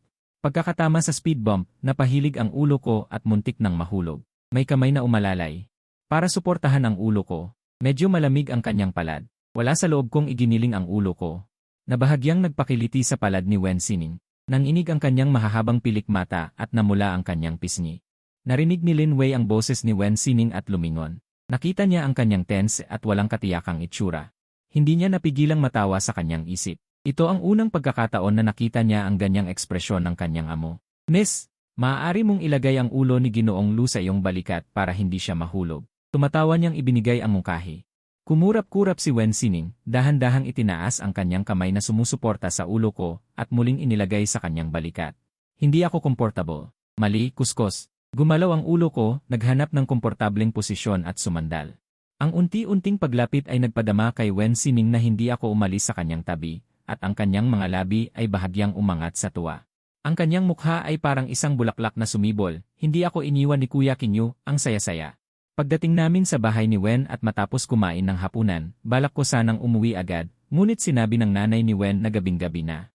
Pinatulog niya ako sa bahay nila at ihahatid na lang ako pauwi kinabukasan. Hindi ako makatanggi kaya't napilitan akong magpaiwan. Ngunit pagdating ko sa kwarto at handa ng isara ang pinto, isang figura ang humarang dito. May hawak na unan si Wen Sining. Tinitigan niya ako ng maningning ang mga mata, sabay tayong matulog, Kuya Kinyu. Agad akong tumanggi. Hindi pwede. Agad na nalungkot si Wen Sining, nakasimangot at mukhang kaawa-awa. Hindi ba tayo dati sabay matulog? Bago ako magnegatibo 12. Totoo ngang magkatabi kami sa iisang kama noon, pero nang magkaroon ako ng kamalayan sa aking kasarian, hindi ko na siya pinatulog sa iisang kama. Ngayon, tiningnan ko si Wen Sining at ipinaliwanag, iba na ngayon. Malaki ka na. Dapat matulog ng mag-isa ang matatanda. Walang emosyon si Wen Sining. Hindi maganda ang tumanda. Nakakainis. Nakakainis tumanda. Hindi na ako makakatulog kasama si Kuya Kinyu. Ngumiti ako at tumango bilang pagsang-ayon. Tama, nakakainis ang tumanda. Kung ganoon, bumalik ka na sa iyong kwarto. Hindi gumalaw si Wen Sining, yakap pa rin ang unan at nakatayo sa may pintuan. Sinusubukang makahanap ng pagkakataong pumasok. Lumabas ako ng kwarto at isinara ang pinto, pinutol ang kanyang pag-asa. Nasaan ang kwarto mo? Ihahatid kita pabalik. Nang marinig niyang pupunta ako sa kanyang kwarto. Ang ekspresyon niya kanina na nadismaya dahil hindi kami magkasama sa pagtulog ay biglang napalitan ng saya. Sa ikalawang palapag. Noong bata pa ako ang hari ng mga bata. Maraming bata ang gustong makipaglaro sa akin. Inaanyayahan ko ang mga kalaro ko na maglaro sa bahay. Natural, inaanyayahan din ako ng mga kalaro ko na maglaro sa bahay nila. Gusto rin akong anyayahan ni Xiao Sining sa bahay niya. Ngunit dahil sa kanyang pananalita, dahil sa putol-putol, nahihirapan siyang ipahayag ang kanyang iniisip. Kaya't hindi niya ako matagumpay na naanyayahan. Ngunit ngayon, narito ako sa kanyang bahay at pupunta pa sa kanyang kwarto para maglaro. Sa pag-isip na ito, tuwang-tuwa si Wen Sining na hinila ang kamay ko, sabik na sabik akong dinala sa kanyang silid tulugan. Hindi na ako nakatanggi. Pagpasok ko pa lang sa silid, agad akong naakit ng isang tandang laruang oso na nakalagay sa sulok ng kanyang silid. Ang modelo ng laruang ito ay parang 12 taon na ang nakalipas. Noong bata pa ako, gustong-gusto ko ang oso na ito. Ngunit hindi mayaman ang aming pamilya, hindi nila ako maibili ng laruan. Ngayon, bigla kong nakita ang laruang ito. Bigla akong nakaramdam ng nostalgia. Parang itinigil na ang paggawa ng laruang oso na ito mahigit 10 taon na ang nakalipas. Paano mo ito nabili? Sumingkit ang mga mata ni Wen Sining, kinuha ang laruang oso at isiniksik sa aking bisig. Kuya Kinyu, laro. Nagtaka ako. Para sa akin. Bakit? Naghintay ako ng ilang sandali ngunit walang akong narinig na sagot. Ngunit agad ang amag na Baozi, laruang Ultraman. Magtatanong ako mamaya, bigay din ba ito ng iba sayo? Yumiling si Wen Sining. Bigay ni Kuya Kinyu. Nang marinig ko ito, nagulat ako. Bigay ko sayo? Paano ko nakalimutan? Hindi kaya lahat ng bagay dito ay bigay ko? Lumapit si Wen Sining. Itinuro ang maliit na bahay at sinabi, pera para sa larong bahay-bahayan, bigay ni Kuya Kinyu. Sunod, itinuro niya ang Baozi, almusal, at pagkatapos ay itinuro ang Ultraman. Ang mga pinagmulan ng mga laro-larong ito, lahat ay natatandaan niya. Ikinuwento niya sa akin ang bawat isang bagay sa loob ng kabinet. Habang nakikinig ako, ang aking kalooban ay bumigat. Kahit na ang isang maliit na bato na ibinigay ko sa kanya noon. Kinolekta niya ng higit sa 10 taon. Magagawa ko bang pagalingin ang kanyang sakit? Isang daliri ang lumapit. Tinapik ang aking pisngi. Hindi masaya si Kinyu Jej. Bakit? Sumimangot din si Wen Sining. Umiling ako at nagtanong, mayroon ka bang gustong gawin para sa iyong sarili? Pagkasabi nito, ang kanyang mga mata ay nagniningning na tumingin sa akin. Gusto kong matulog kasama si Kinyu Jeje. Wala akong nagawa kundi ikaway ang aking kamay. Maliban dito, patuloy pa rin siyang nagsalita. Makipaglaro kay Kinyu Jeje. Nang marinig ko na ang lahat ng kanyang sinasabi ay tungkol sa akin, agad ko siyang pinutol. Hindi, ang ibig kong sabihin ay ang gusto mong gawin para sa iyong sarili, na wala ako. Biglang bumagsak ang mga pisngi ni Wen Sining, nagsimula na naman sumakit ang kanyang ulo. Bakit wala si Kinyu Jeje? Bigla siyang lumuhod at kinuyom ang kanyang mga kamay. Walang tigil niyang pinaghahampas ang kanyang ulo, habang bumubulong ng mga salitang nagpapahirap. Bakit? Nang makita ko ang kanyang hindi normal na kalagayan, alam kong inaatake na naman siya ng kanyang sakit. Agad akong tumakbo at hinawakan ang kanyang mga pisngi, pinilit na ituon ang kanyang tingin sa akin. Ang kanyang mga palad ay pinagpapawisan. Kahit ang aking puso ay umakyat sa aking lalamunan, ang aking mga labi ay nagbubulalas ng kung ano-ano na hindi na nag-isip. Sinikap kong sumigaw sa kanya, Sining, nandito ako, tumingin ka sa akin. Ang maputlang mukha ni Wen Sining ay unti-unting nagbalik sa kulay. Nang makita niyang nandito pa rin ako, mahigpit akong niyakap ni Wen Sining. Ayokong iwan si Kinyu Jeje. Sa ilang maikling salita, parang narinig ko ang isang bahid ng sama ng loob. Nagbibiro lang ako kanina, sinabi ko lang iyon kung sakali, huwag kang magalit. Tinapik ko ang kanyang likod upang patahimikin siya. Mahinang sinabi ni Wen Sining, kahit kung sakali, hindi pwede. Agad ko siyang inalo, sige, hindi ko nasasabihin. Pero maaari ba nating itapon ang bawsi na ito? Punong-puno na ng amag, kung hindi niya sinabi na bawsi iyon. Hindi ko sana malalaman. Siguro gusto rin ni Suhui na itapon ito ni Wen Sining. Pagkasabi ko nito, muli siyang nagmukhang malungkot at lumunok. Inabot ko at pinisil ang kanyang pisngi. Itapon na natin ito. Bibigyan kita ng bagong regalo, okay? Nang marinig ito, ang kanyang mga labi ay naging nakanguso, ang kanyang boses ay hindi maintindihan. Talaga? Tumango ako. Talaga? Hanggang sa nakumbinsi ko si Wen Sining na itapon ang bawsi sa basurahan. Pagbukas ng salaming lalagyan, kumalat agad ang amoy sa silid. Itinapon din niya ang iba pang pagkain doon. Nagpatawag pa siya ng katulong para linisin ang amoy sa silid at itapon ang mga basura sa labas. Saka lamang siya nakampante. Samantala, si Wen Sining naman ay nalungkot sa nakitang walang laman na lalagyan. Kawawa siyang nakanguso. Bagong regalo kay Kuya Kinyu. Tumango ako. Natatandaan ko. Gabi na, matulog ka na. Pabalik na sana ako sa kwarto ko nang iabot sa akin ni Wen Sining ang maliit na teddy bear. Teddy bear para kay Kuya Kinyu. Tinanggap ko ang teddy bear. Salamat. Pagkalabas ko, nakasalubong ko sa pasilyo sa ikalawang palapag si Suhui na mukhang masaya. Nabalitaan niya sa katulong na itinapon na ni Sining ang mga panis at mabahong bagay sa lalagyan. Akala niya ay nagising na ang anak niya sa katotohanan. Nang makita niya akong lumabas mula sa silid nito, napagtanto niyang ako pala ang dahilan. Magsasalita na sana siya at tatawanan ang anak ng bahagya. Ngunit nakita niya ang teddy bear sa aking bisig. Nagtataka siyang napabulalas, sa wakas, ibinigay na sa iyo ni Sining ang teddy bear na ito. Bahagya akong nagtaka. Sa wakas, nagpatuloy si Suhui. Mahigit 10 taon na siguro nang bilhin ang teddy bear na ito. Uso noon ang teddy bear na ito. Kapag lalabas ka, matagal mo itong tinititigan. Isang araw, nag-away kayo ni Sining. Nagpumilit siyang bilhin ito. Siguro'y ibibigay sana sa iyo. Pero hindi ko alam kung bakit hindi niya naibigay. Gustong-gusto ni Suhui na magpaliwanag sa akin at umaasang magbabago ang imahe ng anak sa aking isipan. Nang gabing iyon, habang nakahiga ako sa kama, naalala ko at napagtanto kong mayroon ngang ganoong pangyayari. Gustong-gusto ko ang teddy bear noon. Ngunit hindi kaya ng pamilya namin na bilhan ako ng teddy bear. Naawa sa akin ang nanay ko. Kaya tinahin niya ako ng isang Ultraman na laruan. Tuwang-tuwa ako nang matanggap ko iyon. Pagkatapos noon, sinabi ko na mas malakas ang Ultraman kaysa sa teddy bear. Ultraman ang pinakagusto ko. Nang marinig ni Sining ang sinabi ko, nalungkot siya. Kaya noong panahong iyon pala. Noong unang beses akong matulog sa bahay ng mga Wen, hindi ako gaanong sanay sa lugar. Ngunit marahil dahil sa teddy bear na nagbigay sa akin ng kapanatagan, nakatulog ako ng mahimbing. Pagkagising ko, 10:00 na ng umaga. Agad akong bumangon at tumakbo sa banyo para magmadaling maghilamos. Pagbukas ko ng pinto, lalabas na sana ako. Nang makita ko ang isang figura na nakatayo sa pintuan, nagulat ako. Bakit ka nakatayo dyan? Sa sandaling bumukas ang pinto, ang mapurol at walang buhay na mga mata ng dalaga ay biglang luminaw. Nang marinig ang tanong ko, magalang na sinabi ni Wen Sining, natutulog katabi si Kuya Kinyu. Bawal istorbohin. Medyo nahiya ako nang marinig iyon, bisita ng alang sa bahay ng iba, ang tagal ko pang gumising. Kinapa ko ang batok ko at sinabi, pasensya na, napasarap ako ng tulog. Matagal ka na bang naghihintay dito? 3 oras at 28 minuto. Napakasensitibo niya pagdating sa oras. Nagulat ako, ang tagal naman, hindi ka ba napagod tumayo? Sa susunod na gusto mo akong hintayin, maupo ka na lang sa sofa sa sala, huwag ka nang tumayo dito. Umiling si Wen Sining, dito, nakikita ko kaagad si Kuya Kinyo. Ang mga sinabi ni Wen Sining habang nakatingin sa akin ay napakatamis at napakatotoo, kaya namula ang pisngi ko at hindi ko siya matingnan ng diretsyo. Ang tagal mo nang nakatayo dito, hindi ka pa siguro nag-aalmusal, siguradong naghihintay na si Tita Su sa sala. Halika na, lumabas na tayo. Pagkatapos kong mag-almusal sa sala, nagpaalam na ako kina Suhui. Maghahanda na akong sumakay ng kotse pauwi, pinakiusapan pa ni Suhui si Lin Wei na ihatid ako. Pero nahihiya na akong makaabala pa sa iba, nagpumilit akong magtawag na lang ng taxi pauwi, pero bago ako umalis.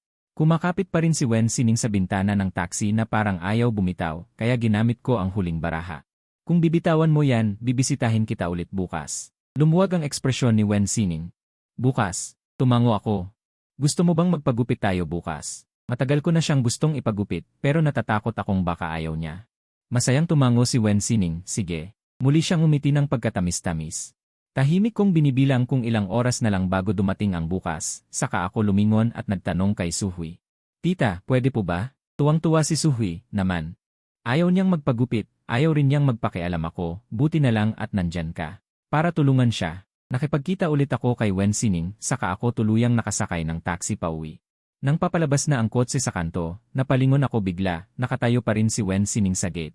At nakatanaw sa kotse, ayaw umalis, bigla ko na lang naramdaman na parang siya ngayon. Ang perpektong paglalarawan niya ng naghihintay na asawa, ang sinabi ni Chen Feng. Kinabukasan, maagang tumawag si Wen Sining sa akin, Kuya Kinyo, susunduin kita.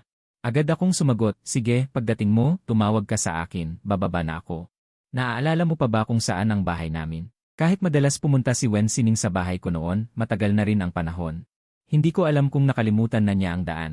Naaalala ko na napakabilis niyang sumagot at may bahid ng paghingi ng papuri sa tono niya. Hindi rin ako nagdamot sa pagpuri sa kanya. Ang galing ng memorya mo. Nagkwentuhan pa kami ng iba. Maya-maya pa ay binaba na ang telepono. Sumakay na si Wen Sining sa kotse. Bakit hindi ka naghintay sa loob ng kotse? Hindi ka ba nainitan sa labas? Umiling siya at maayos na umupo sa kotse. Hindi raw. Kahit sinabi niya yon, nakita ko pa rin ang mga butil ng pawis sa noo niya. Kumuha ako ng tissue sa bulsa ko at pinunasan siya. Itinaas ni Wen Sining ang kanyang maliit na paa at itinuro rin ang kanyang leg. Dito rin punasan. Hindi ako nag-angat ng ulo. Natuto ka pang humingi ng higit pa. Isiniksik ko sa kanya ang tissue.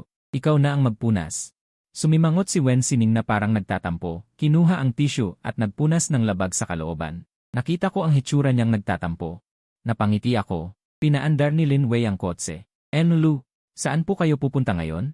Nag-isip ako at basta na lang sinabi, Jenen. Ihinto mo muna sa unahan. Doon tayo hihinto. Ipapagupit ko si Wen Sining. Hindi sigurado, ipinarada ni Lin Wei ang kotse sa kanto at bumaba rin kasama namin. Maraming maliliit na tindahan sa gilid ng daan. Sementong pader na walang dekorasyon. Kung hindi ka kilala o suki, walang pupunta para magpabili dito. Diretso akong pumasok sa isang maliit na barbero. May matandang lalaki sa loob, nakaupo sa harap ng telebisyon. Hawak ang malaking pamaypay na kawayan at walang kurap na nanonood ng telebisyon. Pagdating sa loob, sinabi ko sa kanya, Lolo Zhou, magpapagupit po kami. Lumingon agad ang matanda. Ay, ikaw pala, Kinyo. Bakit hindi ka nagbakasyon sa labas? Nakangiti siyang tumayo. Kinuhanan pa niya ako ng 2 mansanas. Hindi na ako nagpakaarte pa sa kanya. Basta ko na lang kinuha ang mansanas at kinagatan. Binigay ko ang isa pang mansanas kay Wen Sining. Nakita ko ang kislap sa mata niya, alam ko na kung ano ang iniisip niya. Agad kong sinabi, kainin mo na ngayon. Bawal itago. Kung pwede lang, gusto kong alisin ang hilig niyang magtago. Naputol agad ang kaisipan ni Wen Sining. Kaya sinunod na lang niya ang kumagat sa mansanas. Naaalala ko ang mga magulang ko, kaya hindi ako lumabas. Lolo, ipinapunta ko po si Sining para magpagupit. Gupitan mo po siya. Hinila ko siya paupo sa upuan para magpagupit. Inihahanda na ng matanda ang mga gamit sa paggupit habang nakikipag-usap sa amin, mga suki niya. Ang tagal na nating hindi nagkita, ang ganda-ganda na ni Sining. Kung hindi pa sinabi ni Xiaoyu, hindi ko na sana siya makikilala. Sumimangot si Wen Sining at hinila ang telang nakasuot sa kanya. Gusto niya itong punitin. Lumapit ako para luwagan ang telang nakapalibot sa leg niya. Bakit? Masyado bang masikip sa leg? Hindi siya sumagot at patuloy na hindi mapakali sa paghila ng tela. Sumasakit ba ang ulo mo? Kaya mo bang sabihin? Niloloko mo ba ako? Agad na umiling si Wen Sining nang marinig ito. Hindi niloloko si Kuya Kinyo, ayaw hawakan. Bigla kong naalala, ayaw nga pala niyang hinahawakan siya ng iba. Nagpanggap akong galit at tiningnan siya. Pero hindi ba pumayag ka kahapon na magpagupit? Babawiin mo ba? Halata ang pag-aalala sa mukha ni Wen Sining. Ayaw niyang hinahawakan siya ng iba, pero nangako siya kay Kuya Kinyu na magpapagupit siya, ano nang gagawin niya. Habang nagkakagulo siya at halos mamula na ang kanyang pisngi, isang mainit na kamay ang humawak sa kanyang palad. Aalalayan kita. Magpagupit ka kay Lolo, okay ba? Mahigpit lamang na hinawakan ni Wen Sining ang kamay ko. Bago siya bahagyang pumayad, narinig ng matanda ang aming usapan at nagsalita, hindi ko akalain na sa tagal ng panahon. Umaasa pa rin sa'yo si Sining. Ngumiti ako ng bahagya at tiningnan si Wen Sining bago muling nagsalita. Nang makita ni Lin Weiran na kumalma na si Wen Sining, lumuwag ang kanyang dibdib. Mabilis magupit ng buhok ang matanda. At magaling din siya, kaya natapos agad. Pagkatapos gupitin ang bangs na tumatakip sa kanyang mga mata. Lumitaw ang lahat ng magagandang features ni Wen Sining, ang kanyang dalisay na ganda ay mas lalong naging kaakit-akit dahil wala nang tumatakip na bangs. Tumayo siya at patuloy akong tinitingnan na nakadilat ang kanyang mga mata. Nakita kong kakaiba ang kanyang kilos, kaya nagtanong ako, bakit? Ayaw mo ba na masyadong maikli ang gupit? Mahina siyang sumagot ng masaya, gusto ko. Hindi ko maintindihan kung ang sinasabi niya ay gusto niya ang gupit o gusto niya ako. Sige na. Tapos na ring gupitan ang buhok, umalis na tayo. Nagpaalam ako sa matanda. At hinila ko si Wen Sining para umalis kaagad dahil natatakot akong baka tuksuhin pa kami ni Lolo Zhou. Pagbalik sa sasakyan, yumuko si Wen Sining. Tinitingnan ang kanyang walang laman na palad at sumimangot. Magpagupit bukas. Pinaliwanag ko sa kanya, nagpagupit na tayo ngayon, hindi na kailangang magpagupit bukas. Hindi maintindihan ni Wen Sining, bakit? Patuloy kong sinabi. Kailangan lang gupitan ang buhok bawat buwan, kung araw-araw kang magpapagupit, makakalbo ka, hindi ka na maganda. Bigla siyang napasimangot at tila nakikipaglaban sa loob niya para sa isang napakahalagang bagay. Sinabi ko kay Lin Wei na pupunta ako sa sentrong pamilihan. Paglingon ko, nakita kong nakasimangot na naman si Wen Sining. Hindi ko na kailangang hulaan, sigurado akong nag-aalala na naman siya sa kung ano-ano. Nagtanong ako ng walang gana, anong iniisip mo? Tiningnan ako ni Wen Sining. Ayaw niyang magsalita, pero naalala niya ang ipinangako niya na sasabihin niya sa akin ang lahat, kaya napilitan siyang magsalita. Kapag nagpagupit, pwede akong humawak ng kamay ni Kuya Kinyu. Napakurap ako, dahil pwede kang humawak ng kamay. Kaya gusto mo ring magpagupit bukas. Tumango si Wen Sining at pagkatapos ay seryosong itinuwid ang sinabi ko, araw-araw. Araw-araw. Nang makita ko siyang tanga at kaibig-ibig, hinawakan ko ang ulo niya at mumiti. Sino nagsabi sa'yo na kapag nagpagupit lang pwedeng humawak ng kamay? Kahit kailan mo gustong humawak ng kamay, pwede. Pwede rin na yon. Ang nakasimangot na mukha ni Wen Sining ay biglang sumaya. Inilahad niya ang kanyang palad sa akin, umaasang makahawak ng kamay. Napangiti ako. Pero ayoko munang humawak ngayon. Sa susunod na lang, bigla siyang napalunok at malungkot na tumingin sa akin. Ang sentrong pamilihan ay isang malaking pampublikong palengke. Gusto ng maraming maliliit na negosyante na magtayo ng kanilang mga pwesto dito, nagbebenta ng iba't ibang kakatwang bagay. Nagpadala ng mensahe si Mama kanina, sinasabi sa akin na bumili ako ng kaldero pagbalik ko. Gagamitin daw ito sa tindahan bukas. Pumunta ako rito dahil mura ang mga gamit dito. Pababa na sana ako ng kotse. Nang makita kong gumalaw din si Wen Sining, agad ko siyang pinigilan, maraming tao sa loob. Huwag ka nang pumasok. Maghintay ka na lang sa kotse. Ayaw ni Wen Sining sa maraming tao, ayaw rin niya sa paghawak ng ibang tao. Napakaraming tao sa loob. Baka may makasagi sa kanya nang hindi sinasadya at magkasakit siya, makakasakit siya sa sarili niya at sa iba. Pero ayaw niyang mahiwalay sa akin. Pupunta si Kuya Kinyu, pupunta rin ako. Sinubukan kong kumbinsihin siyang magpaiwan. Maraming tao sa loob. Yumuko si Wen Sining. Ayaw niyang magpaiwan. Nagsalita si Lin Wei para tulungan siya, Sir Lu. Baka pwede niyo na lang pong isama si Miss sa loob. Siguradong hindi magkakasakit si Miss kung kasama niya kayo. Agad tumango si Wen Sining bilang pagsang-ayon. Tumingin siya sa akin na may malalaking mata, hindi sasakit ang ulo ko. Sinusubukan ni Lin Wei na tulungan ang kanyang amo. Kung hindi po papasok si Miss, baka magkasakit po siya sa loob ng kotse. Tumango si Wen Sining. Magkasakit. Hindi ko pa siya natatapos magsalita, ipinag-cruise ko na ang aking mga braso. Tinatakot ba niya ako? Kung hindi kita isasama, magkakasakit ka. Kailan ka natutong maging masama? Nagmamadali siyang ipinagtanggol ang sarili niya. Hindi. Hindi ako natutong maging masama. Hindi ako papasok, hihintayin ko si Kuya Kinyu. Si Kinyu ay pinakagalit sa masasamang tao. Kung siya mismo ay magiging masama, magagalit si Kinyu sa kanyang sarili. Nanghihinayang si Lin Wei sa kanyang isipan. Nakita na niyang lumambot ang ekspresyon ko, pero sumuko agad ang dalaga. Mas gusto ko na lang na huwag na. Sige na nga, pasok na tayo. Pero kung sumasakit ang ulo mo, sabihin mo sa akin, ilalabas kita. Masayang tumango ng paulit-ulit si Wen Sining. Sumunod kaagad sa akin pagbaba ng sasakyan. Nag-aalala akong baka mabangga siya. Pagpasok pa lang sa mall, hinawakan ko na agad ang kamay niya at inakay siya. Napatingin siya sa kamay ko na humawak sa kanya. Parang may mga bulaklak na sumasayaw sa kanyang isipan. Pagkatapos bilhin ang kawali na kailangan ni nanay. Napadaan kami sa mga nagtitinda ng damit. Biglang sumulpot ang isang mayaman na lalaki at itinambak ang isang damit sa harap namin. Gwapong lalaki at magandang dilag, tingnan nyo ang mga damit namin dito. Mura na, maganda pa. Dahil sa kanyang masigasig na pagbebenta, natakot si Wen Sining at nagtago sa likod ko. Agad kong pinigilan ang mayaman na lalaki. Hindi kami bibili ng damit, salamat. Agad kong pinigilan ang mayaman na lalaki. Hindi naman kailangang bumili, pwede namang tumingin-tingin lang. Hindi kayo makakakita ng ganito sa ibang tindahan. Habang sinasabi iyon, hinila ako ng mayaman na lalaki papunta sa kanyang maliit na pwesto. Pwedeng ibigay na lang sa magandang dilag na ito. Tiyak na magugustuhan niya. Kumislap ang mga pilik mata ni Wen Sining. May sandaling kuminang ang kanyang mga mata. Kuminang ang mga mata ni Wen Sining. Alam ko na kung ano ang iniisip niya. Mula nang ipangako kong bibigyan ko siya ng bagong regalo, inaalala na niya yon. Agad sinunggaban ng mayaman na lalaki ang pagkakataon para magbenta. Tama, tama. Paano kung bilhan ka ng gwapong lalaking ito ng damit? Mukhang gustong-gusto ng magandang dilag ang damit na ito, bilhan mo na siya. 30 pesos lang, mura lang. Tumingin ka kay Wen Sining. Gusto mo ba ang damit na ito? Mahiyain siyang kumapit sa laylayan ng iyong palda. Regalo, ipinangako ko. CJ, bilang gantimpala dahil nagpagupit ka ngayon. Lumapit ako at pumili ng isang damit na mapusyaw ang kulay. Itinapat ko sa kanya. Gusto mo ba ito? Kinagat ni Wen Sining ang kanyang labi. Nagpakita siya ng isang maliit na ngiti. Gusto ko. Hindi man lang niya tiningnan.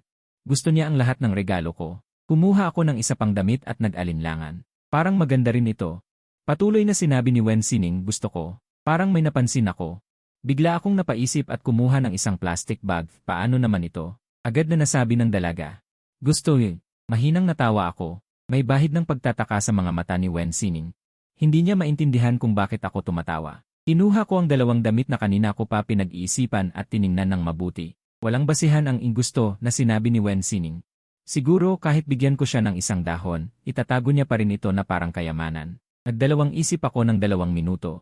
Sa huli, pinili ko ang isang asul na bestida. Tuwing nakikita ko siya, lagi siyang nakasuot ng puting bestida. Gusto ko siyang bihisan ng ibang kulay. Para na rin madagdagan ang kulay.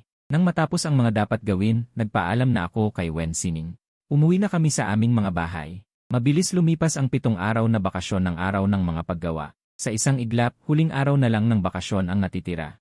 Gusto kong makasama ng mas matagal ang aking mga magulang, kaya pumunta ako sa aming tindahan ng almusal para tumulong sa pagbabantay. Ngunit nang naglalagay ako ng bauzi sa bag para sa isang customer, bigla kong nakita si Wen Sining na nakatayo sa may pintuan ng tindahan. Kinakabahan niyang inuurong ang kanyang leg, umiiwas sa mga tingin ng ibang tao. Nakangiting itinuro ni Lin Wei ang mga bauzi sa lalagyan at sinabi, pabili po ng 2 bauzi, hindi pa kasi kami nag-aalmusal. Dali-dali kong binalot ang pansit para sa ibang mga customer at humakbang para lumapit. Ang tamad niyo naman. Bakit hindi pa kayo nag-aalmusal? Makabubusog ba ang 2 bauzi? Habang sinasabi ko ito, dinagdagan ko pa sila ng ilang bauzi. Mabilis na umiling si Lin Wei. Lu, nakapag-almusal na po ako. Si Miss ang hindi pa kumakain. Masyado kang maraming bauzi na kinuha. Umiling ako.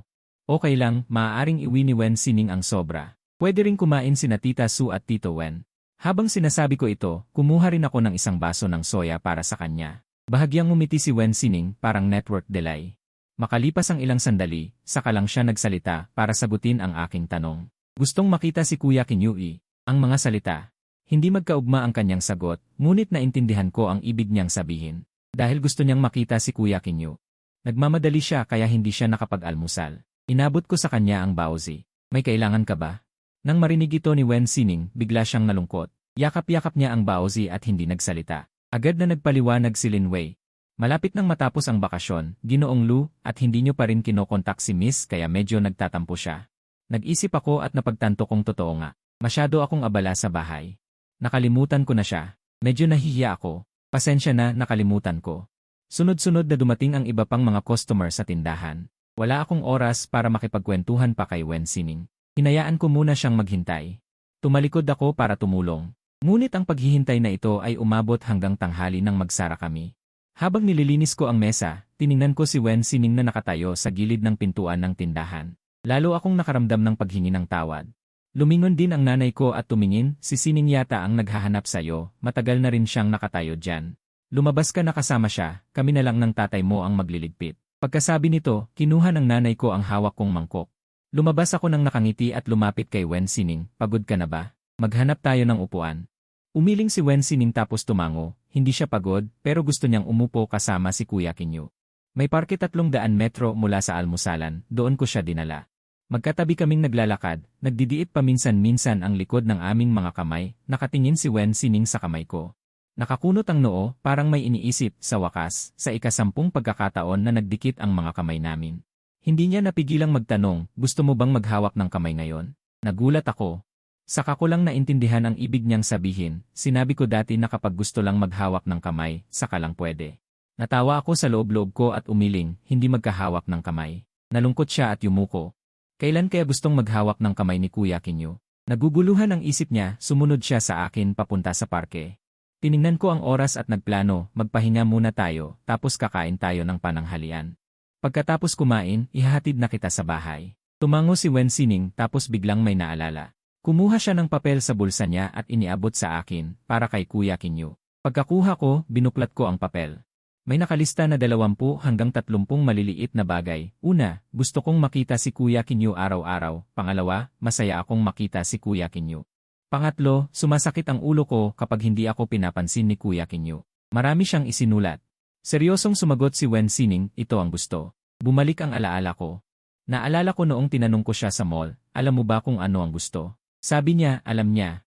Pero hindi ko pinansin, iba ang pag-iisip niya sa normal na tao, anong malalaman niya? Pero ngayon, may inilabas siyang papel na punang sulat at sinabi sa akin na ito ang gusto niya. Tinitigan ko ang papel na punang itim na tinta, nagulat ako at napanganga, pero hindi ko alam kung anong sasabihin. Ito ba ang sinusulat mo nitong mga nakaraang araw? Nakangiting tumango si Wen Sining, palaging kumikinang ang mga mata niya kapag nakatingin sa akin. Gusto ko si Kuya Kinyu. Parang naging lusaw na semento ang utak ko, hindi ko alam kung anong isasagot. Maghintay ka rito, pupunta lang akong banyo. Tumayo ako bigla at pumunta sa pampublikong palikuran. Ako'y pasuray-suray, tila tumatakas, sa loob ng banyo, nakatayo ako sa harap ng salamin, naguguluhan. Nagbabangayan ang 2 maliit na tao sa kanyang isipan. Sabi ng isa siyang taong may autism. Kahit ang pinakapayak na pakikipag-ugnayan ay hindi niya maintindihan, paano pa kaya ang pag-ibig? Siguradong basta-basta lang ang nakasulat sa papel. Huwag kang masyadong seryoso. Sabi ng isa pa, noong naaksidente tayo sa nakaraang buhay. Mas gugustuhin pa niyang mamatay kasama ka kaysa iwanan ka. Hindi pa ba sapat na patunay iyon ng pagmamahal niya? Kilala mo siya ng mahigit 2 dekada. Hindi mo ba alam na hindi siya nagsisinungaling? Gayunpaman, nagtalo ang 2 tao sa loob ng kalahating oras, ngunit walang napala. Napansin ko ring masyado na akong nagtagal. Kinamot ko ang ulo ko dahil sa inis at binuksan ang gripo. Nagwisik ako ng kaunting tubig sa mukha ko. Pagkatapos kong kumalma, umalis ako. Nakaupo lang si Wen Sining sa upuan, tulala. Nakatingin sa lupa, walang buhay ang mga mata. Hindi ko alam kung ano ang iniisip niya sa kanyang sariling mundo. Lumapit ako ng ilang hakbang at napansin kong may ilang bata na nakapalibot sa kanya. Ginugulat siya ng mga ito. Habang tumatawa at sumisigaw, baliw, baliw, glee. Wala siyang reaksyon. Nakalambitin lang ang kanyang mga braso sa kanyang mga hita, nagpapayugyog. Sa harap ng panunuyan ng mga batang pasaway. Tahimik siya na parang isang manikang walang kaluluwa. Sumama sa amin si Lin Weimi sa pagpasok sa parke. Pagkaalis ko, walang nagbabantay kay Wen Sining. Lumalala na rin ang mga bata. Dahil hindi siya gumagalaw, sinimulan pa siyang saktan. Nagnalit ako sa galit. Walang imik. Nang handa na akong sumugod, may tumawag sa likod ko, Lu Kinyu. Lumingon ako at nakita ko ang isang pamilyar na mukha, si Meng Yuting. Ang isa sa malaking dahilan kung bakit kami ni Wen Sining nagkahiwalay at ang taong minahal ko noon. Pagkakita niya sa akin, sandaling natigilan si Meng Yuting. Hindi niya akalain na sa loob ng 3 taon, naging napakagwapo ko na. Bahagya siyang nagsisi. Bakit hindi niya napansin ang aking kagwapuhan noon? Anong ginagawa mo dito? Lumapit si Meng Yuting, nakangiti. Parang gusto niyang makipagkaibigan sa akin. Sumagot ako ng basta-basta. May ginagawa lang kami ng kaibigan ko dito. Pagkatapos ay lumingon ako kay Wen Sining. Tumigil na ang mga bata sa pananakit. Ngunit nanunuya pa rin sila sa tabi. Nakakairita ang mga salita, kaya napakunot ako ng noo. Sinundan ni Meng Yuting ang tingin ko at nakita rin ang babaeng nakaupo sa bench. Kumulot ang noo niya at may bahid ng pandidiri sa kanyang boses. Kasama mo pa rin ang baliw na yan. Nanlamig ang boses ko. Siya si Wen Sining. Hindi siya baliw. Nagulat si Meng Yuting. Hindi niya akalain na ipagtatanggol ko si Wen Sining. Noong huli kaming nagkita, galit na galit pa ako kay Wen Sining. Nag-away pa nga kami sa harap niya. Ang kanyang malinaw na mga labi ay nagpakita ng bahagyang ngiti. Gusto mo ba siya? Malamig kong sagot. Hindi ito tungkol sa'yo. Biglang naging pangit ang mukha ni Meng Yuting. Na, hindi ito tungkol sa akin. Pero gustong-gusto ka ng tangang yan. Kung magsasama kayo, kayo na ang perpektong pares. Lumuhod ako at kalmado siyang tiningnan. Meng Yuting, sa pag-iisip ko ngayon, nagpapasalamat ako na hindi mo ako nagustuhan noon. Ang paghanga na unti-unting nawala noong high school. Sa sandaling ito, tuluyan ng naglaho. Pagkatapos kong magsalita, tumalikod ako at lumapit kay Wen Sining. Sumama ang mukha ni Meng Yuting. Malinaw na hindi niya ako gusto noon, ngunit ngayon parang ako ang iniwan. Hindi ko mapigilang sumigaw sa akin. Ano ang ibig mong sabihin sa sinabi mo? Sino ang magkakagusto sa'yo kung palagi kang may kasamang tanga? Ngunit kahit gaano niya piliting panindigan ang kanyang dignidad sa pagsigaw, walang pumansin sa kanya. Bumalik ako sa tabi ni Wen Sining. Ang unang bagay na ginawa ko ay hulihin ang mga batang pasaway. Ngunit magkabilang kamay ko ay may hawak na tig-isang bata lamang. Nakita ng ibang mga bata ang nangyari at agad na nagtakbuhan. Sino ang nag-utos sa inyo na pagtawanan ang ate na ito? Humingi kayo agad ng tawad. Kung hindi kayo hihingi ng tawad, papuntahin ko ang mga magulang ninyo para humingi ng tawad. Seryoso at malamig ang tono ko. Natakot ang dalawang bata at umiyak ng malakas. Narinig ng mga ina ng mga bata ang ingay at niyakap ang kanilang mga anak, saka pinagalitan ako. Anong problema mo? Ang laki-laki mo na, nang aapi ka pa ng mga bata. Wala ka bang hiya? Malamig kong sinagot, kung gayon, tatanungin ko kayo, paano ninyo pinalaki ang mga anak ninyo? Ang babata pa nila, ang sasama na ng mga bibig. Wala ba kayong modo? Hindi makasagot ang dalawang babae sa akin. Umalis sila nakasama ang kanilang mga anak. Ngayon lang din nakita ni Wen Sining na nagalit ako ng ganoon. Umupo siya sa upuan at natigilan ng matagal, nakatitig sa akin. Nakaramdam din siya ng panghihina hanggang sa paalisin ko ang dalawang babae. Saka lang siya lumapit at hinawakan ang kamay ko. Huwag kang magalit, Kuya Kinyu. Marahan niyang tinapik ang balikat ko sa kanyang kakatwang paraan para ipagtanggol ako. Inaapi si Kuya Kinyu, masama sila. Medyo nagalit ako, hindi nila ako inaapi. Ikaw ang inaapi nila. Sumagot siya ng iyo, hindi niya alintana ang nangyari. Basta hindi inaapi si Kuya Kinyu. Parang naiintindihan ko ang iniisip niya. Muling sumulak ang galit ko. Hindi rin kita pwedeng hayaang apihin nila. Sa susunod na makita mong may nanlalait sa'yo, gumanti ka. Naiintindihan mo ba? Tumango si Wen Sining na parang naiintindihan niya. Basta hindi galit si Kuya Kinyu. Kahit ano nang ipagawa mo sa kanya, gagawin niya. Naiinis ako sa kanya kapag ganyan siya. Sige na nga, hindi mo rin naman maintindihan. Sa susunod na lalabas ka, dapat kasama mo si Lin Wei para bantayan ka. Pagkatapos, hinila ko siya paalis ng parke. Dahil sa pangyayaring ito, bigla kong nakalimutan ang tungkol sa papel na natanggap ko kay Wen Sining kanina.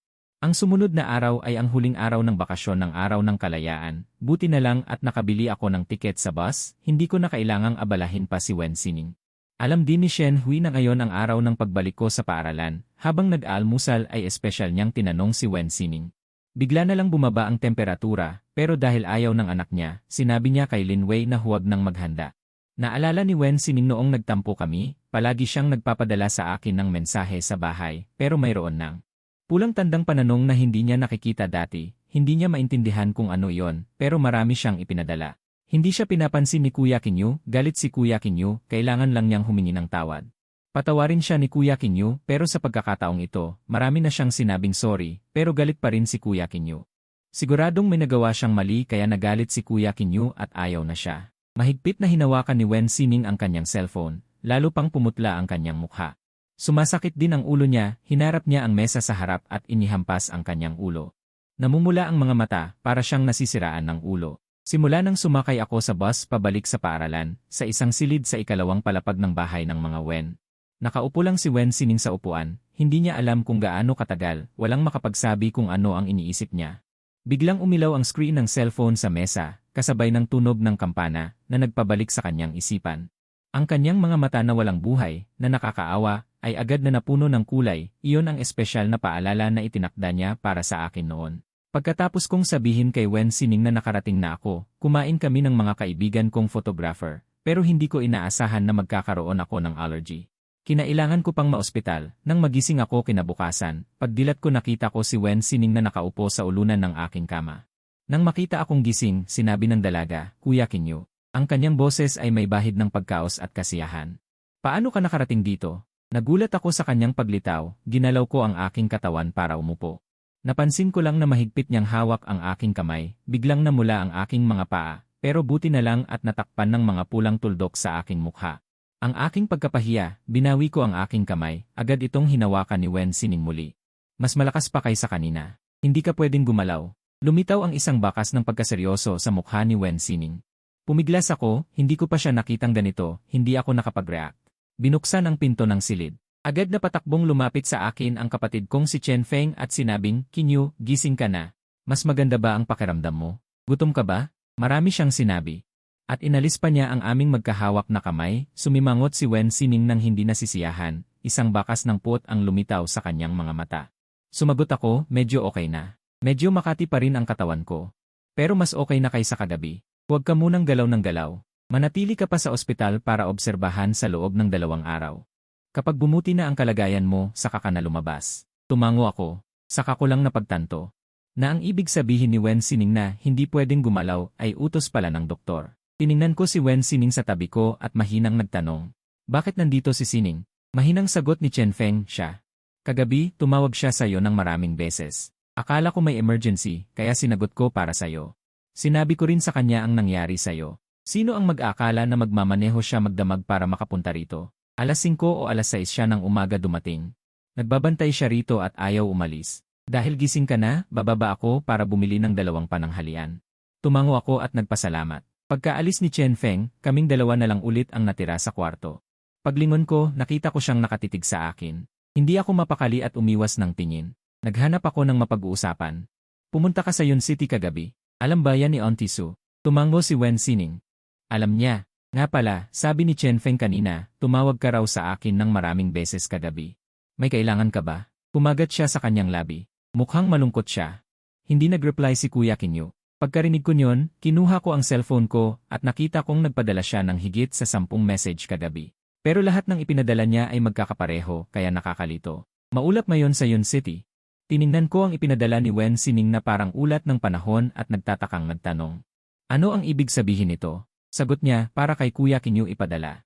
Hinintay niya si Kuya Kinyu ng matagal kagabi. Sa bawat pag-isip niya, magpapadala siya ng message. Pero hindi ako nag-reply.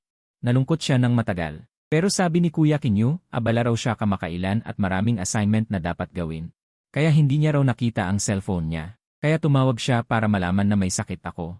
Mabuti na lang at iniisip ako ni Kuya Kinyu, pero masama naman na may sakit si Kuya Kinyu. Nakakunot ang noo ni Wen Sining at mukhang naguguluhan siya. Hula ko, dahil gusto mo ako, pero hindi mo alam kung paano ipahayag ang nararamdaman mo. Kaya nagpadala ka ng panahon? Tumango si Wen Sining. Nakakatanggap din ako paminsan-minsan ng panahon sa Yun City mula sa kanya. Akala ko, iyon ay para paalalahanan ang sarili niya na magdala ng payong at panangga sa araw. Dahil pala gusto niya ako. Kaya ang dami niyang ipinadala kagabi dahil gusto niya talaga ako. Bigla kong naalala. Nang makita ang papel na pun ng mga bagay na gusto ko, hindi niya napigilang mamula ang pisngi at kinakabahang kumislap ang mga mata. Namumula ang mukha ni Kuya Kinyu, biglang nataranta si Wen Sining at tumayo para lumabas. Dali-dali ko siyang pinigilan, saan ka pupunta? Nag-aalala niyang tanong. Maghahanap ng doktor, may sakit si Kuya Kinyu. Hinila ko siya pabalik. Hindi sakit. Saka lamang kumalma si Wen Sining, nakatitig sa aking pisngi na naguguluhan. Kung hindi dahil sa sakit, bakit namumula ang iyong pisngi? Hindi ako sumagot. Iginilid ko lamang ang aking ulo para iwasan ang kanyang tingin, at bahagyang tinakpan ito gamit ang aking palad, huwag kang tumingin, maraming pulang tuldok, ang pangit. Inalis ni Wen Sining ang aking kamay, hindi pangit, ang gwapo, gusto kong makita si Kuya Kinyu. Seryoso ang kanyang ekspresyon, para bang ako ang pinakagwapo sa buong mundo, na walang tigil na umaakit sa kanyang mga mata. Kumirot ang puso ko at bahagyang bumuka ang aking bibig, ngunit naantala ng pagbukas ng pinto, pumasok si Chen Feng na may dalang 2 baunan. Nandito na ako, nagugutom na ba kayo? Kain na tayo pagkatapos kumain ng tanghalian. Balak ko sanang pauwiin si Wen Sining sa Liushi, ngunit ayaw niya, gusto niyang manatili para alagaan ako. Kaya't nag-book si Lin Wei ng kwarto sa hotel dito, para mayroon siyang lugar na mapagpahingahan, ngunit si Wen Sining maliban sa ospital. Ayaw niyang pumunta kahit saan, may isang sofa sa loob ng silid, sa gabi kapag matutulog. Humihiga si Wen Sining sa sofa para magpahinga, medyo maikli ang sofa, kailangan niyang itupi ang kanyang mga binti para makahiga. Mukhang kaawa-awa, hinila ko ang kumot sa aking katawan at gumalaw sa kama. Hindi ako makatulog, ngunit paglingon ko, nakita ko ang kanyang mga mata na parang kristal. Lumuhod ako at nagtanong, bakit hindi ka pa natutulog? Hindi ka makatulog? Mahina ang boses ni Wen Sining, parang hampas ng hangin sa tainga, paminsan-minsan ay maririnig sa labas ng pasilyo. Ang elektronikong tunog ng pagtawag sa kama, at ang mga yapak, ang mga ingay na ito para sa akin, ay maaaring baliwalain, ngunit ang mga ingay na ito sa tainga ni Wen Sining ay pinalaki ng daan-daang beses.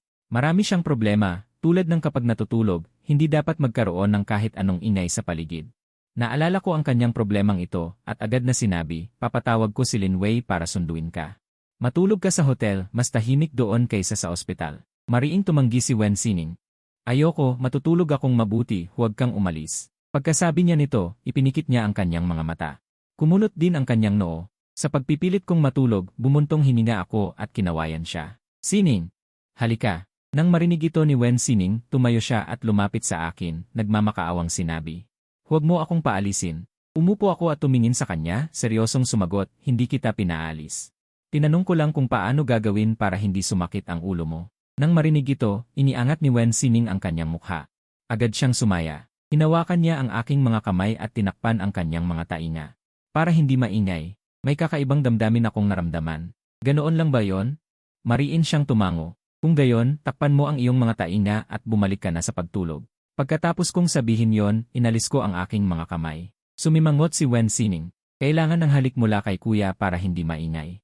Tinitigan ko siya ng ilang segundo. Nang matiyak kong hindi siya nagsisinungaling, saka ko muling tinakpan ang kanyang mga tainga. Pero paano ako makakatulog nito? Nag-alangan ako sandali at umusob sa gilid, binigyan siya ng kalahati ng kama.